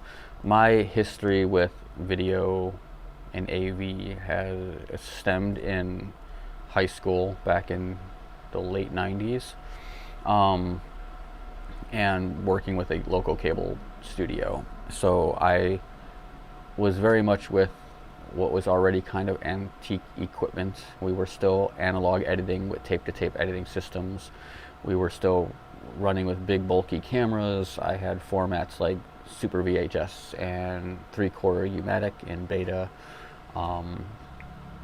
and we weren't the most well-funded studio, so we had, we trailed along behind, like 5 steps behind technology as it was coming out. I really didn't get into live streaming until the pandemic hit, And while I was working in the cable network studio and broadcast environment on a variety of different levels, I was also freelancing on the side to generate additional income. So the standard like weddings, events, stuff like that. I did some shoot to edit. I did a lot of shoot to edit stuff, but it was mostly event coverage things where I was essentially in charge of hitting the record button and maintaining a good aspect ratio on the cameras and all that other jazz that was important. Then pandemic hit, and I lost most of my repeat business clients. I had it was actually a wedding specifically I was recording that they couldn't get out of their venue contract, and they asked me if I was capable of live streaming, because they were obviously forced to social distance. They had to make arrangements. So I inevitably said yes, and then jumped on the YouTube of looking for things that could do what I'm trying to get it to do, because I wasn't going to just do like a webcam streaming for this. I wanted the production value to be half decent. So it was my first introduction. I bought the first ATEM Mini, not the Pro, nothing with a multi-view. Mistakes were made, but I also was trying to take a temperature check on how much of this I would actually do. And it was at that moment where I started offering live streaming work as part of what I was doing, because I started to get clients back. And all this time in the background, I've worked with the cable company Comcast and other large companies that were production broadcast companies, and basically coming in freelancing, running their equipment for them, running cameras, and doing tech directing and stuff like that with equipment that was just massively bigger than stuff I would be able to own on my own, and obviously it's like a lot of one-off work. So I tried to merge both of those capabilities going into freelancing for this live streaming stuff. And then after that kind of cooled down a little bit, I also liked the fact that I could live mix something and then hand the client a thumb drive at the end of the day and be done with any responsibility of it. So I went from owning the ATEM Mini, jumping onto the ATEM Extreme ISO, and then I must have done maybe a dozen gigs with that, and then I got turned on to the GoStream line of products. So, and then I don't know when the last time I touched my Extreme had been. I think it was a football game way back in the day.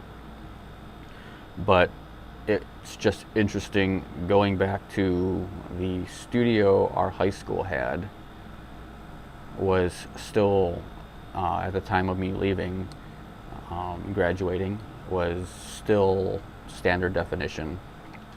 And now you have something like the Duet 8 ISO, which outperforms the studio on so many levels. It's not limited to 3 cameras and a graphics generator. Partnered with H2R. That's kind of a no big deal, but it's high definition. It has more than 3 inputs for cameras. It's diverse. All your routing is there. Your audio is built into it. So you're also you're taking a full control room of a studio. I have some really awesome vintage looking pictures of the studio, and it's like there's a briefcase now that does the whole thing. So it's really kind of interesting to see how my time in this industry had transitioned to being in the analog world and into the development of the content creators weren't really huge. It was a very niche. Either you had a big investment in it to do what you were doing professionally, or you had a leg in on accident sometimes. And it's just one of those things that now it's it's definitely a content creator scenario where if you keep the hustle game going, which I don't have the energy to do, if you can keep up on it with cranking content out, you don't necessarily need all that industry experience. And it comes down to a lot of the people who are users of the GoStream product is, there are people who have never touched AV in their life and they just want to do it. And the industry and technology has really brought that out into a possibility for them, because it's not a $300,000 edit suite or a $400,000, $500,000, mobile production truck or trailer or something like that. It's you can take, okay, we have I don't know if I have that set up on this. You can use NDI and your cell phone, and you can run your production with that. You can buy free editing software. It's just one of those things that's there. I am getting behind. Window 1 on the background. Yes. Okay. I was right with how I was thinking with that.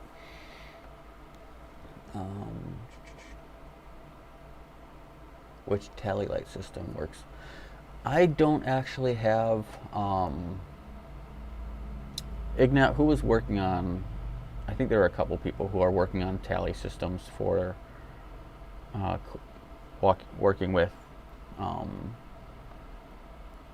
working with the GoStreams. I don't really use tally lights for the work that I do. When people I'm working on stuff for need confirmation of the cameras being on, it's usually a combination of either I'm on clear comms with my crew and I'm verbally telling them when they're live and they're not live, or if it's talent, they usually have some sort of confirmation monitor.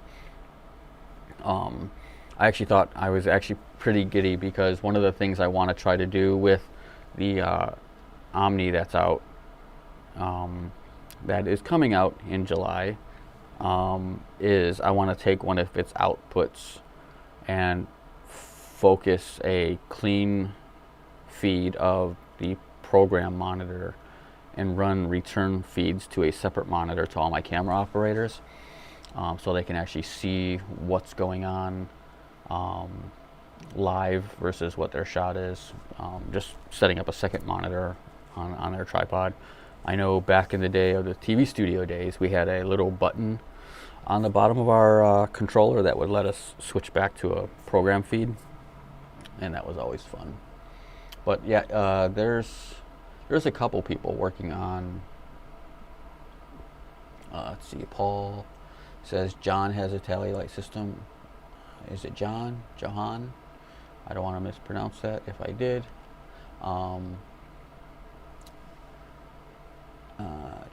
Hollyland Wireless Tally.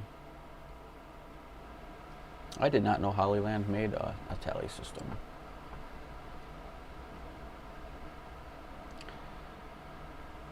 Oh, let's talk about intercoms. You have a friend of yours, I think, that was making them too, that were pretty small, like button style ones that I remember. I want to know. Let me just jump on this gravy train here for a second.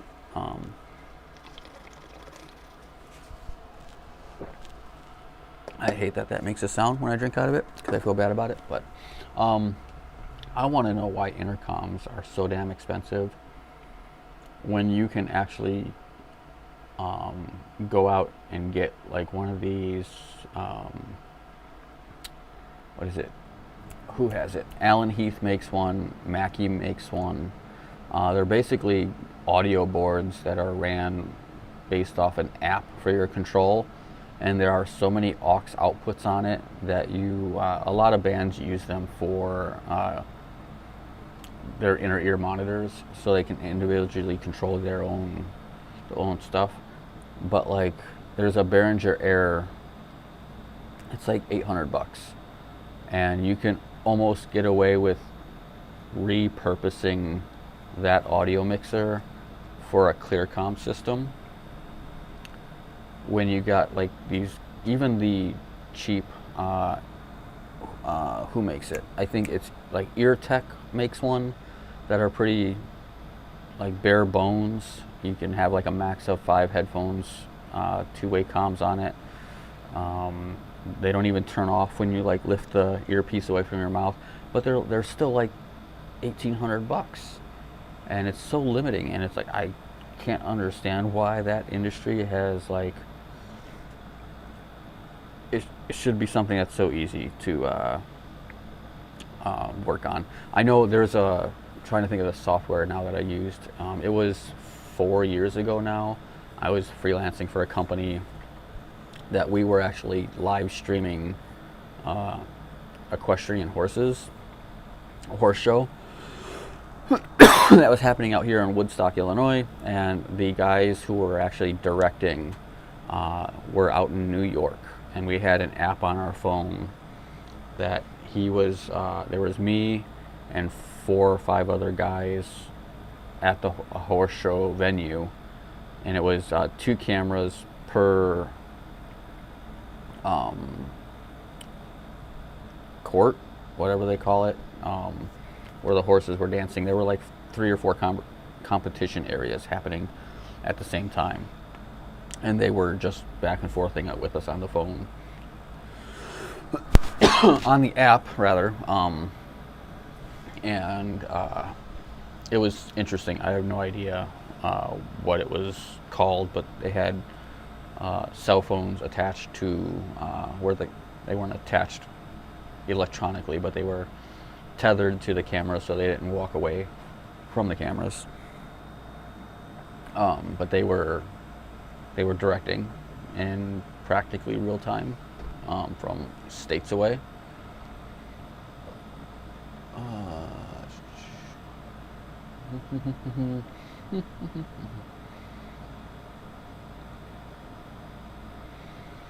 Let's see, intercom systems are full duplex noise reduction, professional.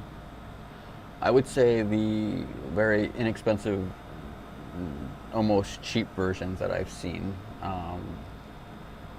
didn't have the best sound quality to them either. But it's still, it kind of bugs me that it's a component of this industry that hasn't found a smaller price margin yet. And maybe I'm just being too picky about it.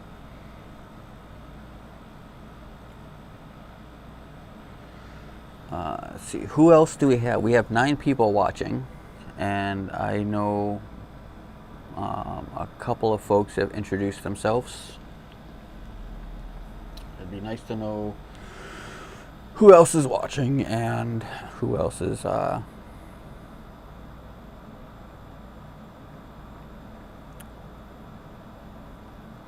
giving me the time of day to be ridiculous.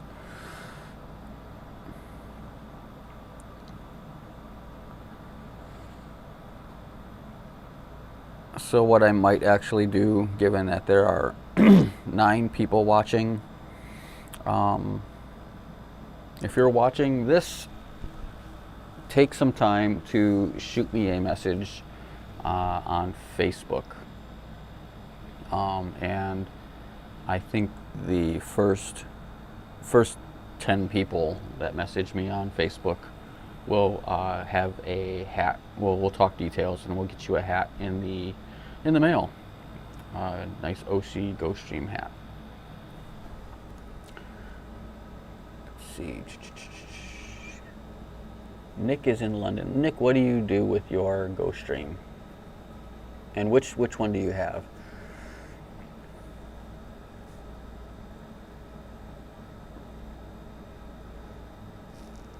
Nice. I know we had an intercom system on a bunch of Sony cameras that were like built into the CCUs of the cameras, um, which worked okay-ish.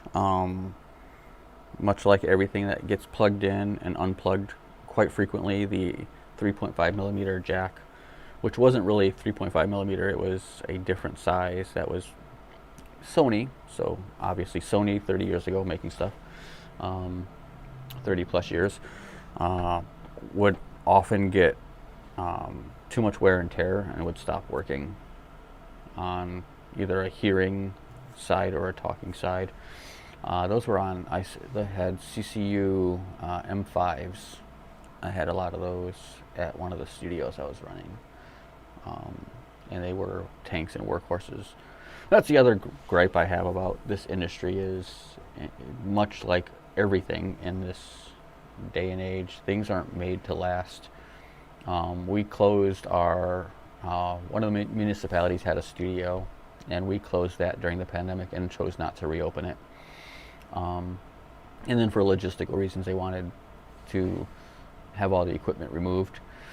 But that studio was still standard definition.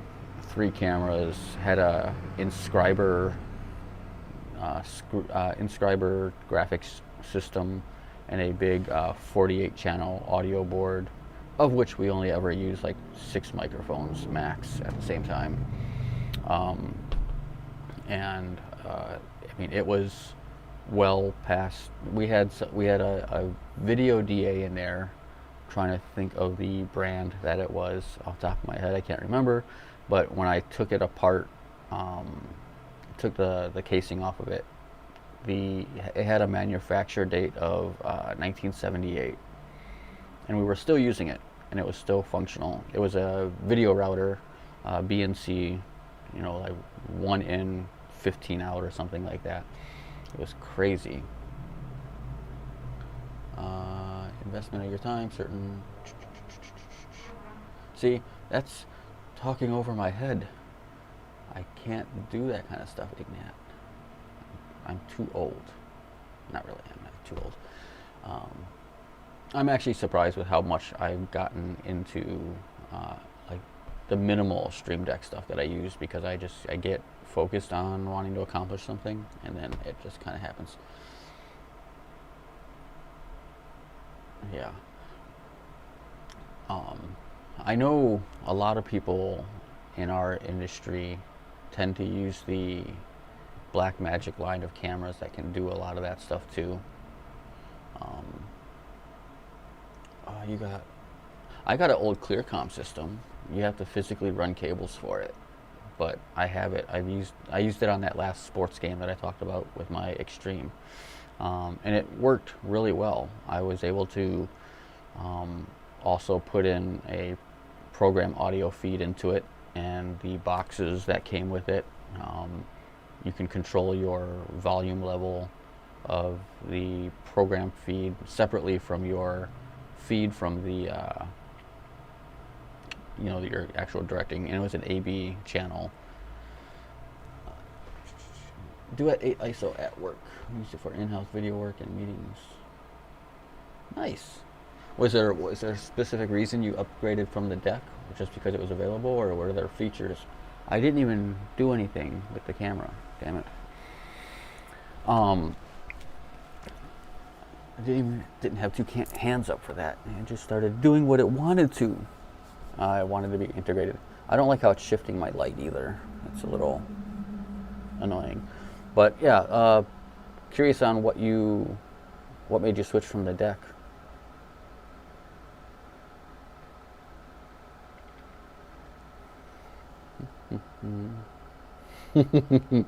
I don't know.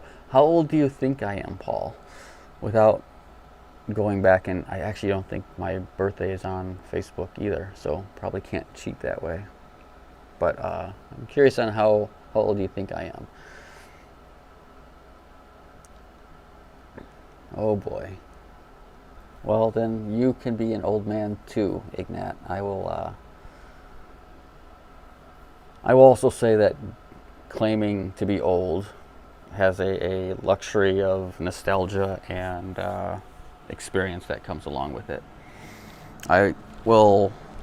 I always tell people who are in the last 15 or 20 years into trying to do this kind of stuff, the best thing that ever came out of non-linear editing in this industry was the fact that there was an undo button integrated into your system, or going into that was a ClearCom comments.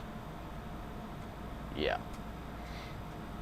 I don't know. It was my receiver for my clear. I guess you can say it's a bulky, but it's a 3-rack unit setup.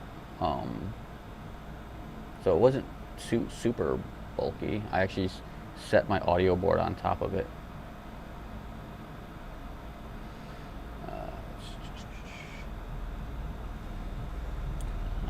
So okay. So what features, Nick, were on that you felt you needed, and hopefully you still use them so the results pay off the way they're supposed to?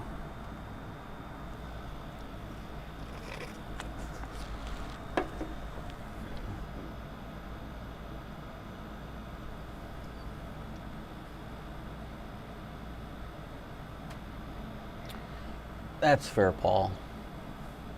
When did you start doing video stuff? Actually, is a question I have too.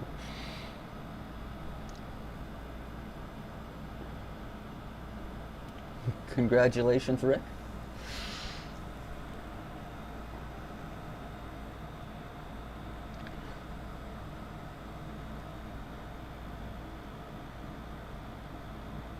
I am. I'm 44. I will be. I think I'll be 45 this December. I'm too old. I can't remember. I was born in December of '81.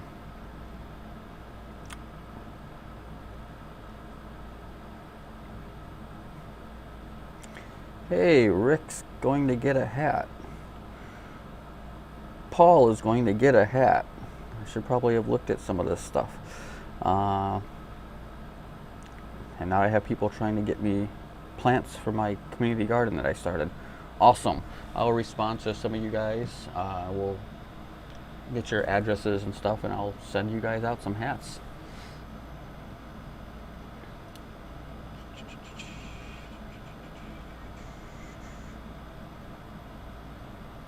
Yeah, multi-sources help. The extra inputs definitely help. I guess jumping back to Osee listening to customers, and Ignat, correct me if I'm wrong, but the concept of doing the, I might screw up what they call it on the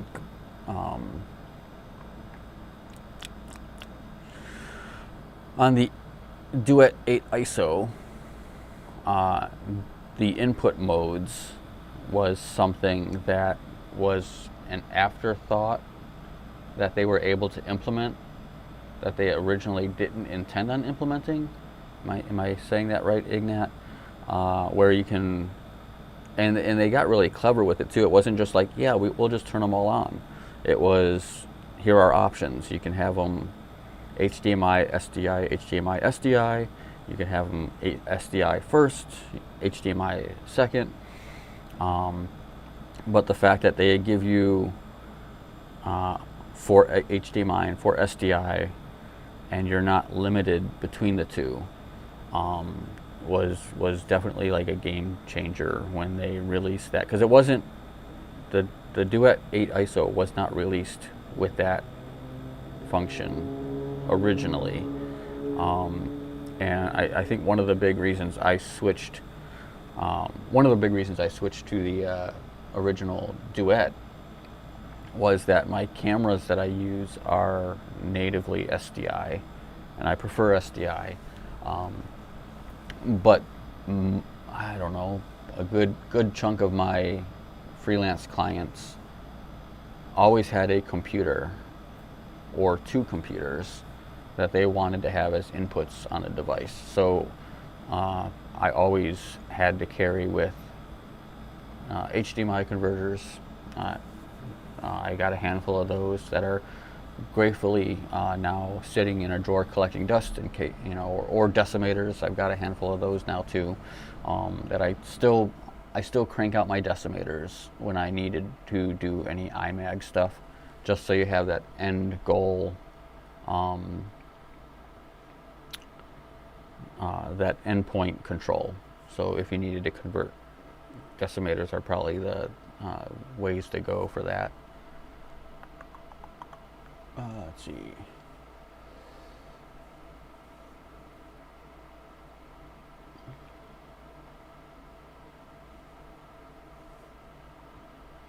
I tried to actually get into OBS when I was dealing with my ATEM, and I couldn't. I'm old. I am definitely a hardware guy. I don't like not knowing the software side of things to know enough about what's going on in the background to make it work, if that makes sense. It might sound like a pain in the neck, but like I had playback systems for the cable channels I was working at, and before we got servers systems, which was probably like 2018, we got a server system to do playback on. Before that, we were playing everything off of tapes.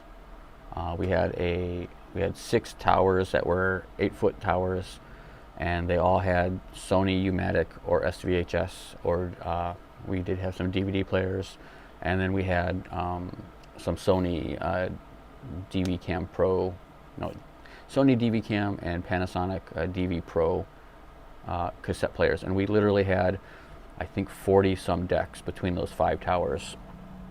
And preventative maintenance is something that I like to preach on, even with new gear, airing things out, wiping things down, sanitizing. But with the playback decks, I was constantly pulling things out and stopping, fixing tape jams. What I would have give for a 3D printer 20 years ago to print replacement gears for things, because the plastic just gave up on it and teeth were missing and causing all kinds of problems. I had to Frankenstein so many decks together. But the idea of, hey, this isn't working, pulling it off the shelf, opening it up, physically looking at it, and being able to identify what's not working or why something's not working the way it's supposed to, has just so much value to me, that things like having software control all of my workflow really is like problematic for me. So having my physical buttons is great. I think that's probably one of the reasons I do like to rely a little bit heavier on the Stream Deck, is for that same reason. And it's one of those situations. Make it 8 hardwire. They said no. Then all the people started demanding it, and it became a thing. Okay, so that's what they sacrificed for that, was the frame rates. That kind of makes a little bit more sense.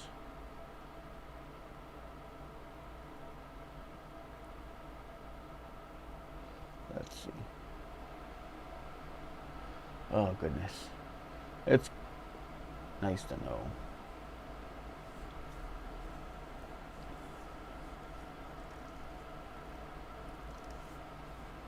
I mean, and I think to that point, Paul, the Osee GoStream devices, especially the original Deck and Duet, they're small, they're functional, they're practical, they're not that overwhelming. getting into details on like how to do proper chroma key, for example, could get a little tedious. But it's once you kind of learn it and learn how it's working, it's easy to really jump in. Like if you have the basics of your Osee GoStream Duet and you jump to the Duet 8 ISO, it's very familiar and it can do more. And it's the learning curve on these things are great. One of the first graphic systems I had to work on was an Aladdin, and it still had like big floppy disk drives, and I knew that was going to happen. I need that to get out of my face, so give me 1 second because it's going to be ridiculous. That is not doing what I want it to do.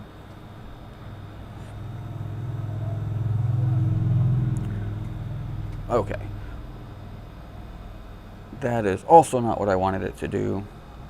Okay.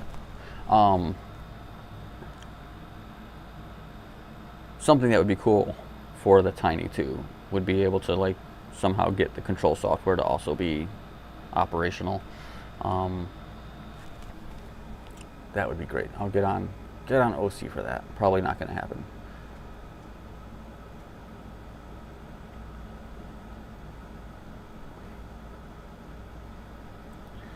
I mean, they made it work, and then that's the thing is they listened.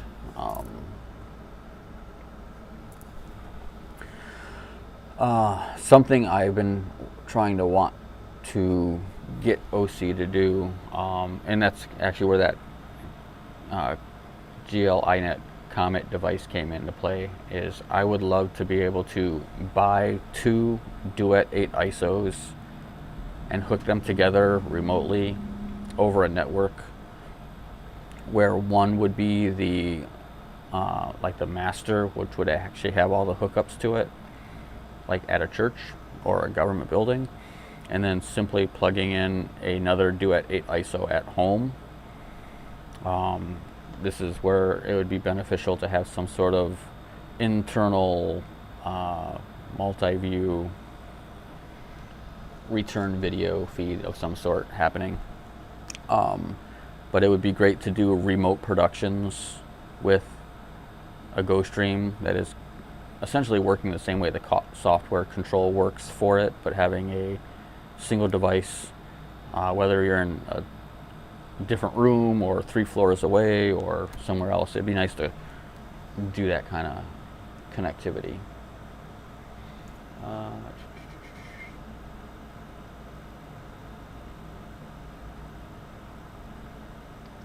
Yeah, and I think there's something about how Osee does their even their shift to they did a slight shift with their software control, because they wanted their software control to run both the Duet 8 ISO and the older models, instead of having 2 different variations of the software control. They did a slight upgrade to that, but they still kept the cosmetic look of how it operated and how it functioned, and I think that's really important to do things. When the Omni came out, similarly it works. I know Ignat was fighting for those program preview buttons that were there, and like I miss the soft touch buttons, but that's one of those key components that are pushing the Omni into the higher end prosumer professional grade equipment, because that's the kind of buttons the TriCaster has. That's the buttons that the Raw Switcher has. A lot of those hard shaped, even Blackmagic's larger switcher base has those. So it's kind of getting there. I like the textile of the original buttons better. Give us options. Let's see. Yeah, I know it's not a thing. it's just one of those hopeful things, and I'm okay with Osee not facilitating all of my wants and needs. And I realize that it's now 22 minutes past my end of the stream thing, and I feel like this was not very enriching to anybody at all. But I do appreciate the cancer and the talking back and forth and everything that everybody's contributed to on this stream. So, although there are still 10 people watching, and maybe I'll get a coffee sponsor next time. Oh, we jumped. I will keep going if people still want to chat too. That's totally not something I scheduled nothing for the rest of my day, and I'm not looking forward to taking down all this equipment. Uniformity is important.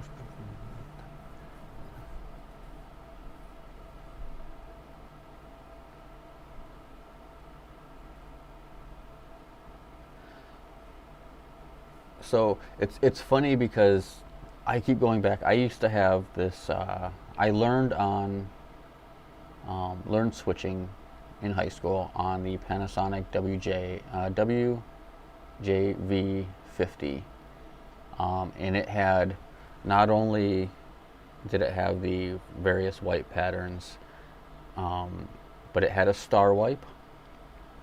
And it had this ability to do a border on your wipe that you can do multicolored or like a rainbow border.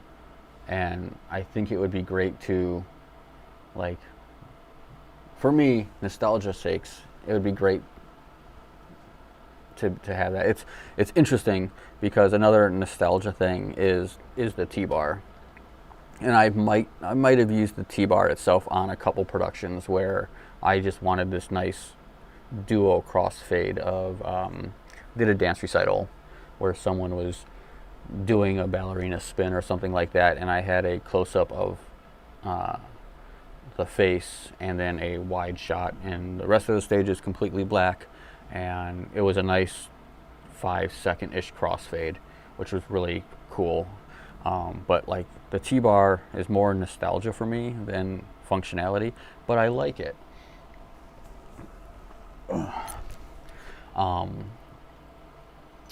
But yeah, just the uniformity. Yeah, it was a uniformity comment.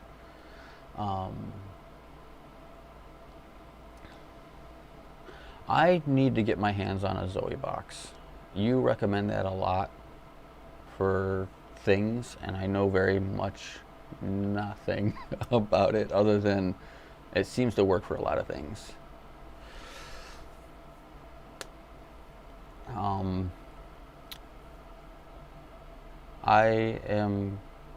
Thank you for that, Paul.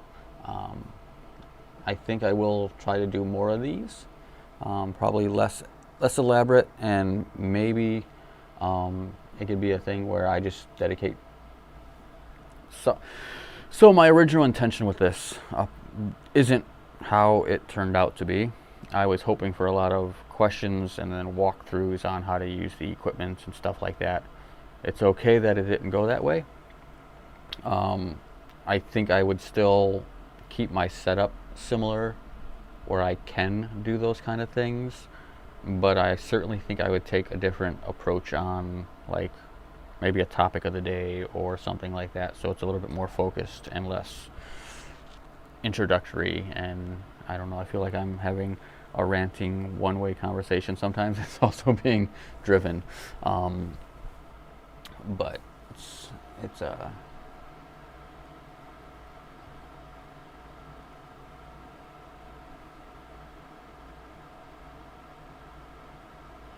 Did you use the GoStream for that?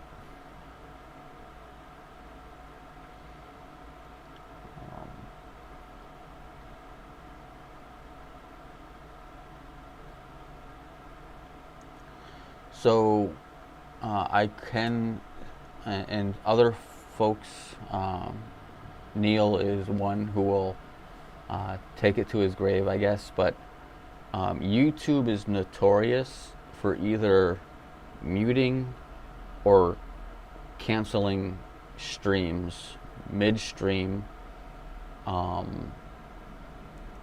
for the sake of thinking you're using copyright music.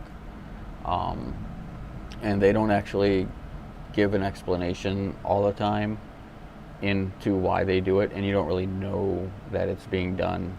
I had 2 instances where I was still getting a confirmation that my stream was going out on my live interface for YouTube, but then I was getting comments about how it was gone, it was dead.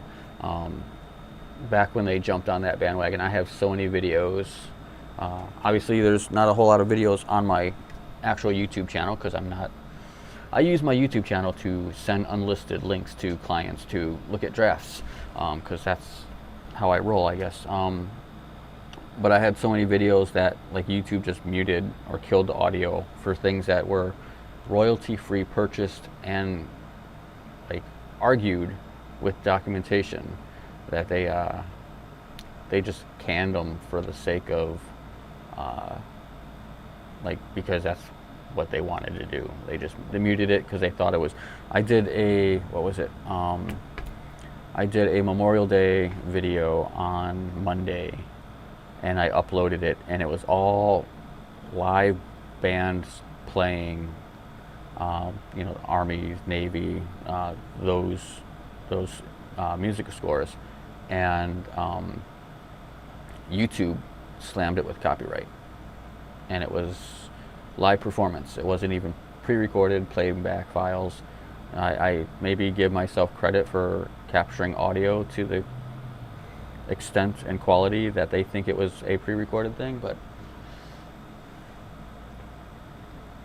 on that note though, I tend to stream things that I need audio captured for. I either use live events, which is a paid service, and I usually pass that through to the client. There's a lot of fun factors that you can do with that. You can create your own, customize your link for that, send it out. You can set up Eventbrite ticketing services through that. I also have a paid Vimeo account. Vimeo, yes. That I actually think the quality of the streams going out there on there are better. You can also set up your on-demand like ticket service and pay to watch, pay-per-view type stuff, all on that. And Vimeo doesn't do that copyright strike stuff on you. At least hasn't on me for anything. I don't even know there's a way to look if you're copyrighted or not. But for people who are doing band performances or open mic poetry or things like that, I usually recommend Vimeo, just because it's a good way to categorize things, and you can make it in a way where you can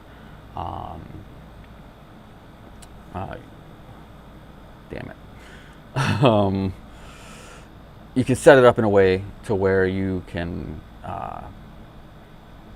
set up like I don't know why I can't think about what I'm trying to say right now. Give me one.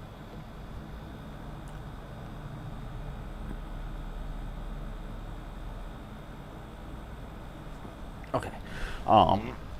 You can set up like packages and branding and releases, and you can set up volumes and series if you wanted to get into something a little bit more serious. I think is what I was trying to get at. How do lower thirds go on the Duet? So there are a couple different ways that you can do this. What I'm doing right now is I have my, okay, where am I at? There's my Duet 8 ISO.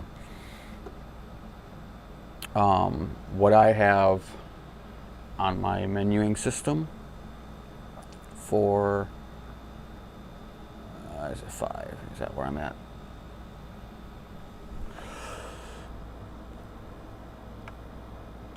Not where I'm at. There we go. What I have going on here, if you go to your menu and you come down here to media player, I am using H2R graphics, so all my graphics coming on and off the screen are controlled by software on a computer. But what I have it doing is coming in my media player 2, and my still is actually not a still, it's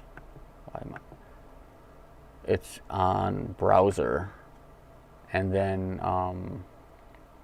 when you go to your browser setting, which is your next setting down here, it's easier to do on your software control, but you go to you can upload a URL into a text file on your SD card and load it in, or you can do it on the software control, and then you integrate that. H2R graphics lets me send a browser URL to that, and then I just use my downstream keyer. And in the case of mine, I'm using downstream keyer 2, and it just does a full-on overlay of what I'm looking at. In fact, I can switch over here. Let me come over here and give you guys a quick look. I'll go to my main. I actually am pretty convinced right now it won't give the same HTML URL, but let's so if I go to my media player, I can go to media player 2, you can see browser, and then I just enter my browser command here, and that's actually talking to this from H2R graphics, which is a whole nother thing. I am maybe using H2R at about like 20% of its capacity, and I shouldn't have just closed that. I kind of needed that open. But what that'll give me is, you can see here, this is my rundown, and it's giving me a lot of things to look at, and this is just my social view. If I go to my rundown, it gives me here is my turning off and turning on. There are a lot of videos on how to do stuff for H2R. They're pretty good about running their own how-tos, but you can see there's an on and off, and there's 2 screens. So if I actually turn everything off for a second, you can see I am sending preview out, which is over here. My mouse goes away when I go over it. If I turn this off, you can see it's gone on the top but not on the bottom, and that's because what I'm putting out is both still. So when it's highlighted like that, I can come over here and hit run, and it'll remove that and drop it off the screen. I can force it up like that, and it'll just pop on both. Or I can come over here and hit this and hit run, and it will fade up. And the bottom is like your program, similar to how the GoStream works. It gives you a way to look at something before you want it on the screen. So I actually created a graphic for both Ignat and I that I will jump back over here, and I will put this here like this, and if I turn my social off and I tell it I want to run our names, it would pop our names up there. See, I almost came in, and this is actually set up on a timer, so it should be up there for about 8 or 10 seconds, and then it goes away. And it's a lot of customizing stuff that you can do with that. So I'm hoping that is at least a good start point for you on how to enter enter that. I should drag that back over so I can see what I'm doing. Rut-row.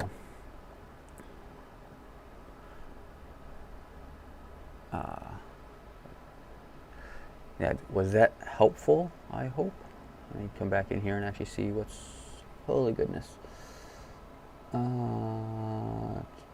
There's last night.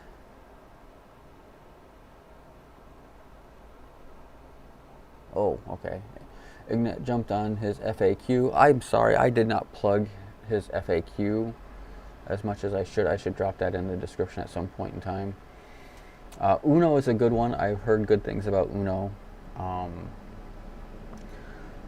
I like H2R, so I have not purchased his version 3 yet, which I'm excited to do because he has some components to his version 3 that are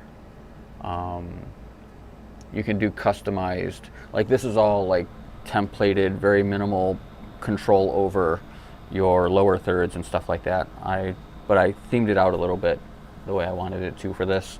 But his version 3 has a integrated browser-based build system where you can build your lower thirds custom with just about anything you can think of with that. But even his basic free version, it's a one pay and go thing. So it's not subscription based, which is awesome. I just like subscription based Premiere, things like that, unfortunately, but I still use them. But it's kind of a pain in the neck. And he's pretty good about doing updates, and he kind of does it all on his own thing. And there is a free version for that gives you enough to get by. I think I was on the free version for 2 or 3 years, and then I opted to buy the license and run with it, and I don't regret buying it and supporting what he does because it's also not horribly expensive. Will the preamp for the Osee be able to intake sound with heavy bass directly from DJ's turntable? Okay. Maybe. It depends on what the preamp is like.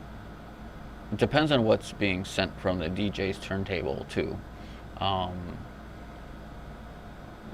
And I think it depends on what you're pushing out from the GoStream. There are a series of customizable features on the GoStream's menu. 5.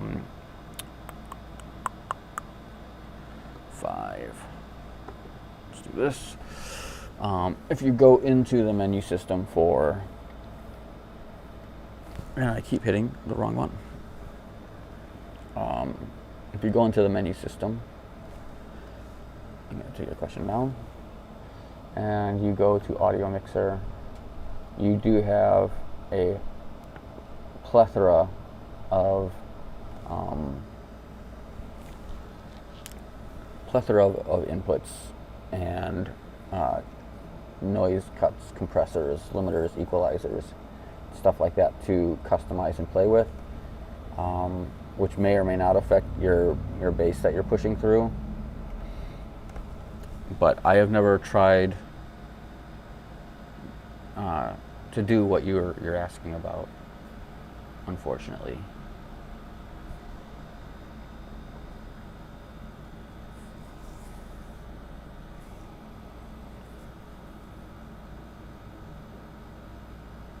Yeah, it was a little learning curve. I was toying with this. In fact, I'm pretty sure it was you, Paul, who commented on the picture when I had my stuff set up at a small table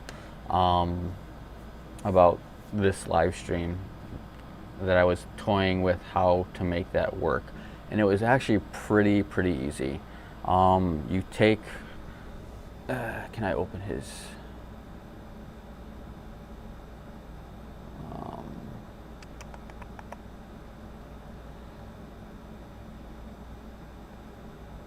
Where is my little window?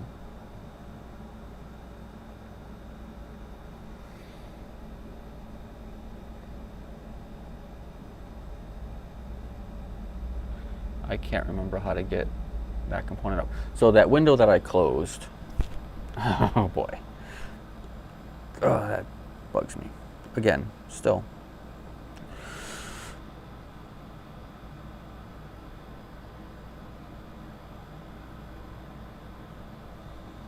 Okay.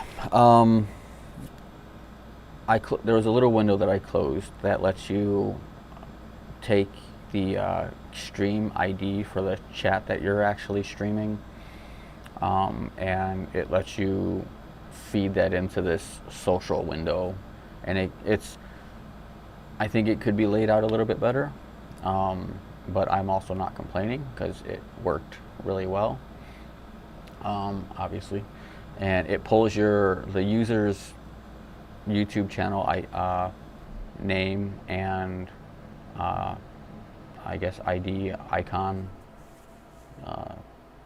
avatar, and it just pulls it in. You can change on how frequently it queues all their comments, and then it just lets you manually select. You can see I screwed up a little bit with getting some of them up in stuff, but I do like that it allows to interact with that. Just more tinkering, figure out how to play it. I want to see if I can figure out a way to, actually I take that back. I talked with John, the developer.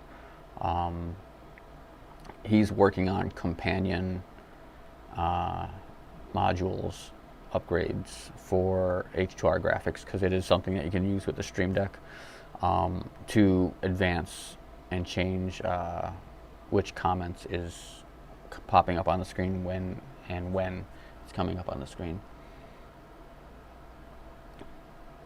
So are you just getting too much bass in your video stream, or what is it that you're attempting to do?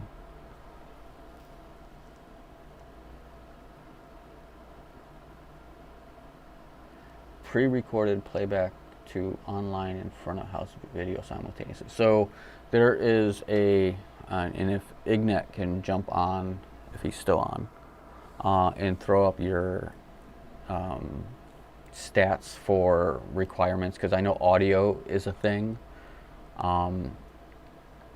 but essentially you need to have your media on your SD card or your SSD, and you can use if you're on the Deck or Duet, you can use your aux and program it to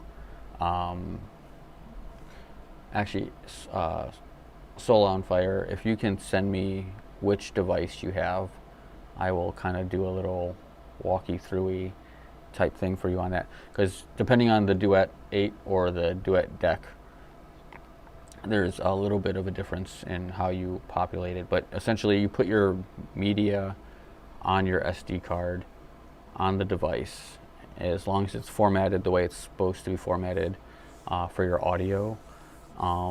There's ways you can play individual videos on loop, or play groups of videos.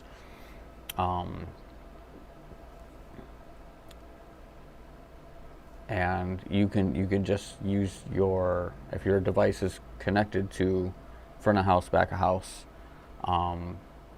it's as simple as playing it through. So on the Deck,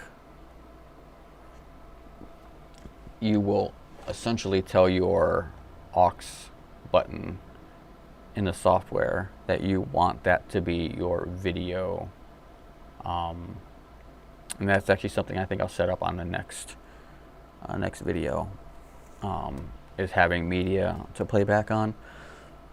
Let me jump on to my multi-source, and I'm going to take your question down. I am going to change my multi-source. Window 1 is going to be this. Windows 2 needs to be 5.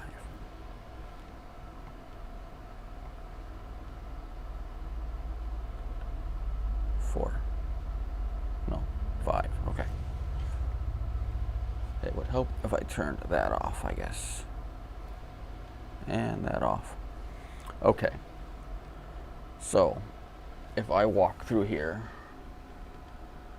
and you go to your menu, you come down to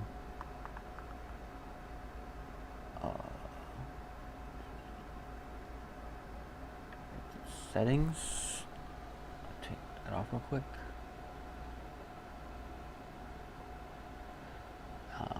Your SRC name, you can come down here to aux.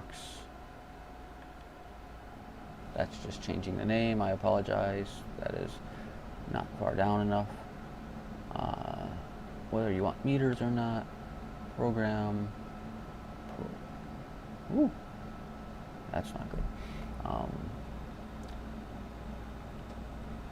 Inputs. Then you come down to your aux SRC map. You'll change this to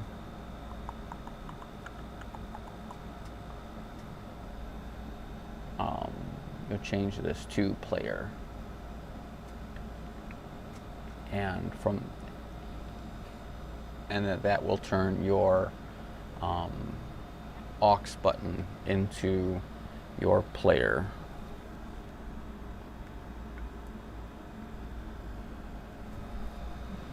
Okay, so you're on the Duet. So let's jump back over to the Duet. Window 1, let's go to the Duet. Window 2, there. So on the multi-view, it's a little different.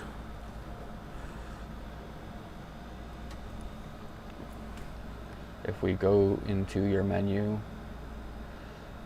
we're going to come down to, I'm going to be upset if I'm messing this up. Go to your SRC map. You'll see 5 and 6 are your players that you can change to other things, but player 1, player 2. You assign what can be in those players. If you hit player 1 here, you'll see a menu pop up. If you hit player 2, you'll see a menu pop up. These will be populated on your menu with whatever video clip names that you have in your setup. So obviously I don't have any video on my SD card to show, but the names will come down on that menu, and you just select which one you want on there, and then the moment you say, okay, well, if player 1 is on 5, the moment you go to player 1, it'll actually start playing your video to your program. So whatever you're outputting to your house, and whatever you're outputting to your overflow or things like that. It was front of house, back of house. Is that what you?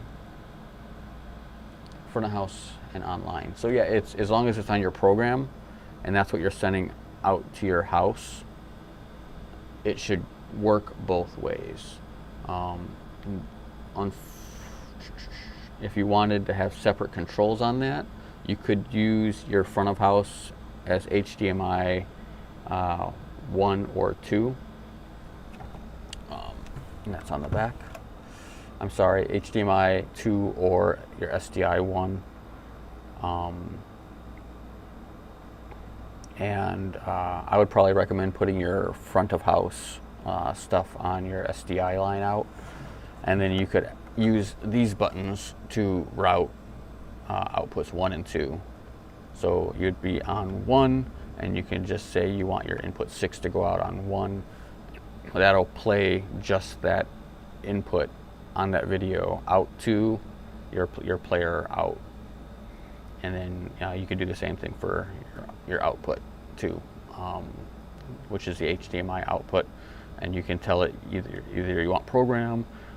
This comes in handy too, so if you wanted to say you had a PowerPoint presentation on your input 1 that was kind of looping through slides on itself, and you wanted to interrupt that to go to your video and then go back to slides, you can be controlling that output from here, and it will not affect your stream on both. So anything going out on program on any of the devices are going to be programming, are going to be on your stream.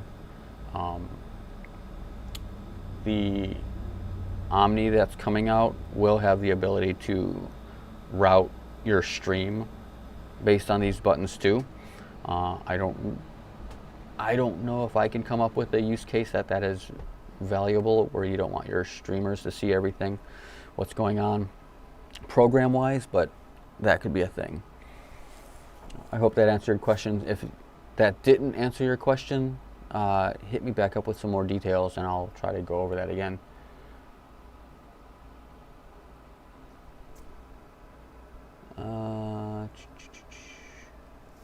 Your message was too long and now it's not letting you continue pasting my long issue. Is this something you have posted in the group yet? If you can give me some context, I will try to get on that. And I will probably decide to cut off here in about 7 minutes or so.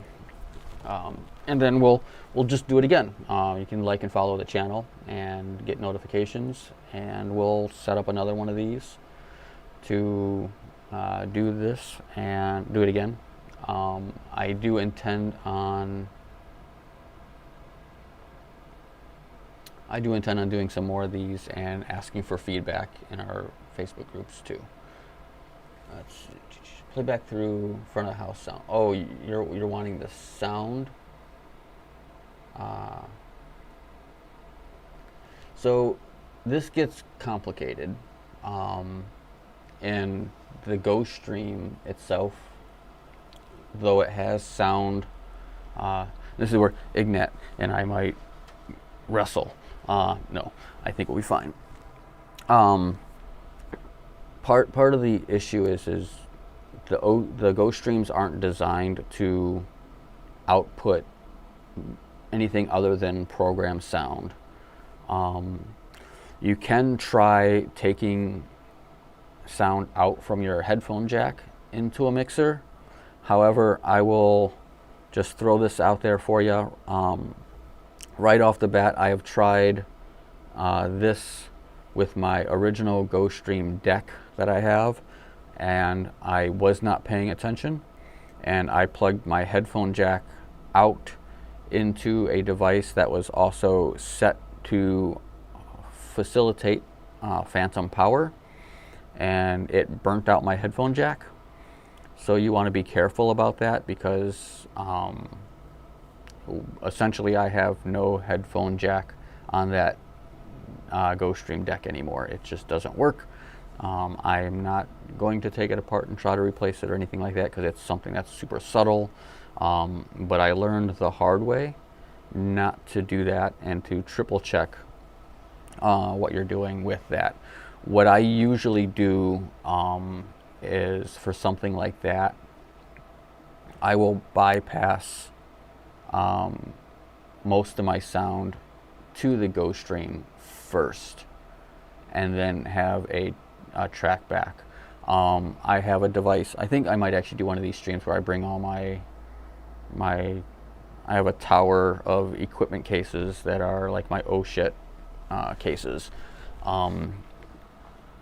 I have a device that is an HDMI audio extractor that I use for my hybrid meetings, where it basically is an HDMI pass-through, but the device will pull off stereo RCA jacks, audio left and right from your HDMI source, and let you plug it into something.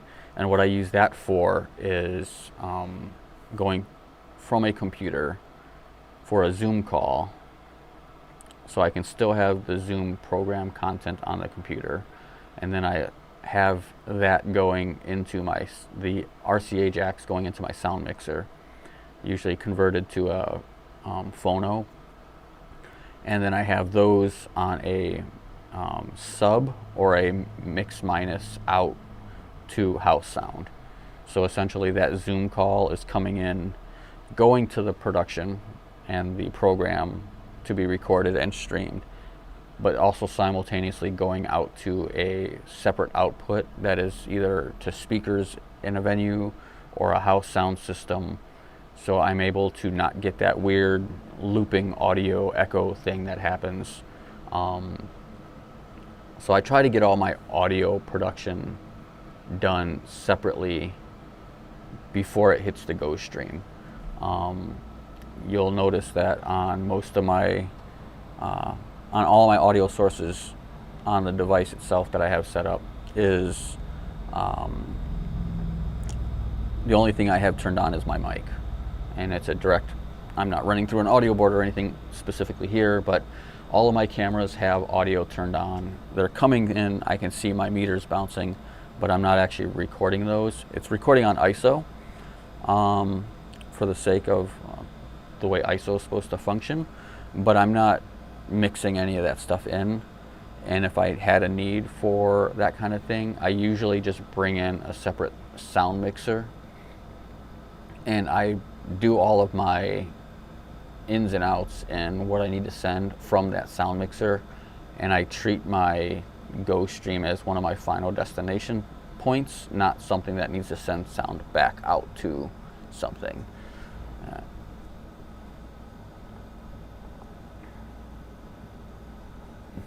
Okay. Let's see. FOH is short for front of house.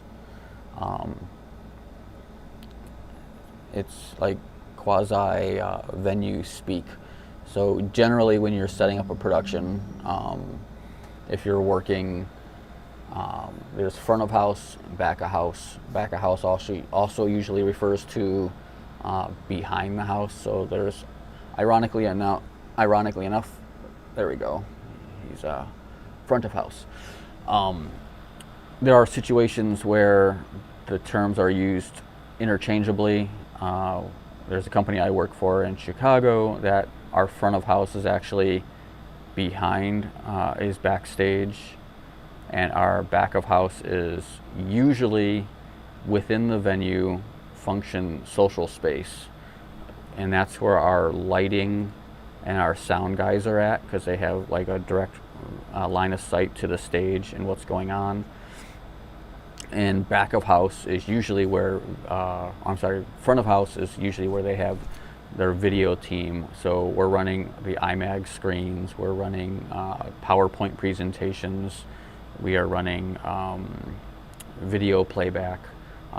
This company specifically does their playback with vMix, and it goes through a mixer. I'm trying to get them on board with the Osee thing, because that's like 7 units that they would be buying. And it would help Osee, and that's what I'm here to help do. But all of that stuff is like tucked back behind the scenes, underneath one of our projection screens actually. And it's a term we use to do production work and identify where things are usually located when it comes to setting things up. I would like to think that most church setups and ministry setups would have something that would be considered front of house, where it's not really out in the public general eye.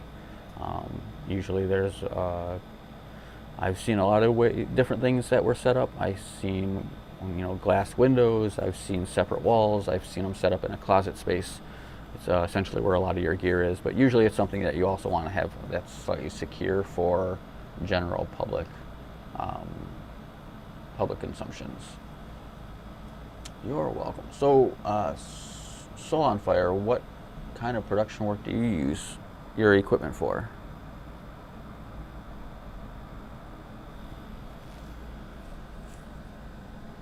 and I'm going to kind of do a last call on questions.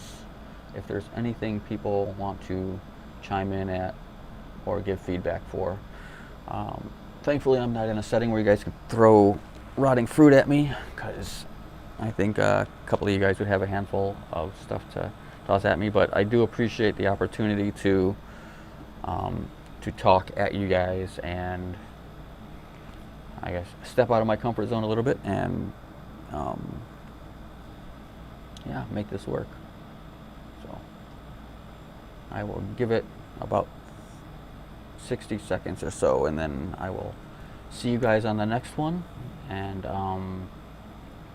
feel free to shoot comments in, tag me in the Facebook group. Ignat and I both moderate the group, so we will be happy to help you guys out with anything that you might have questions or issues with.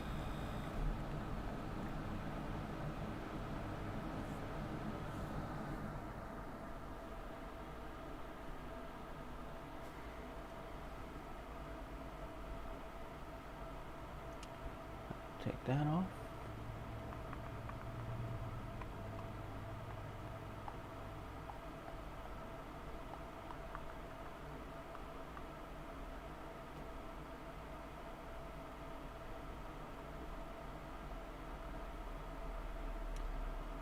I will just throw that up there as a statement of all of this being unofficial.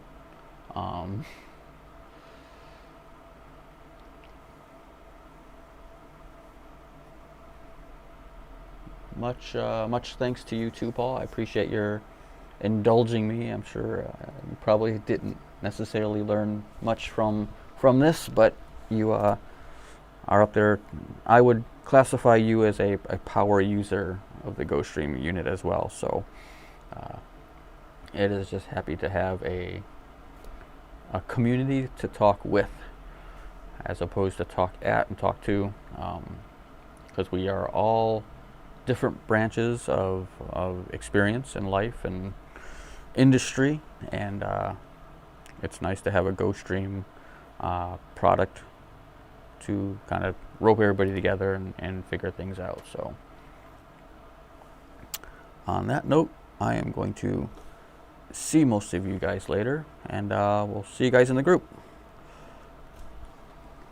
I did not create a thanks for watching slide, unfortunately. That kind of bugs me a little bit. All right, have a good one, guys.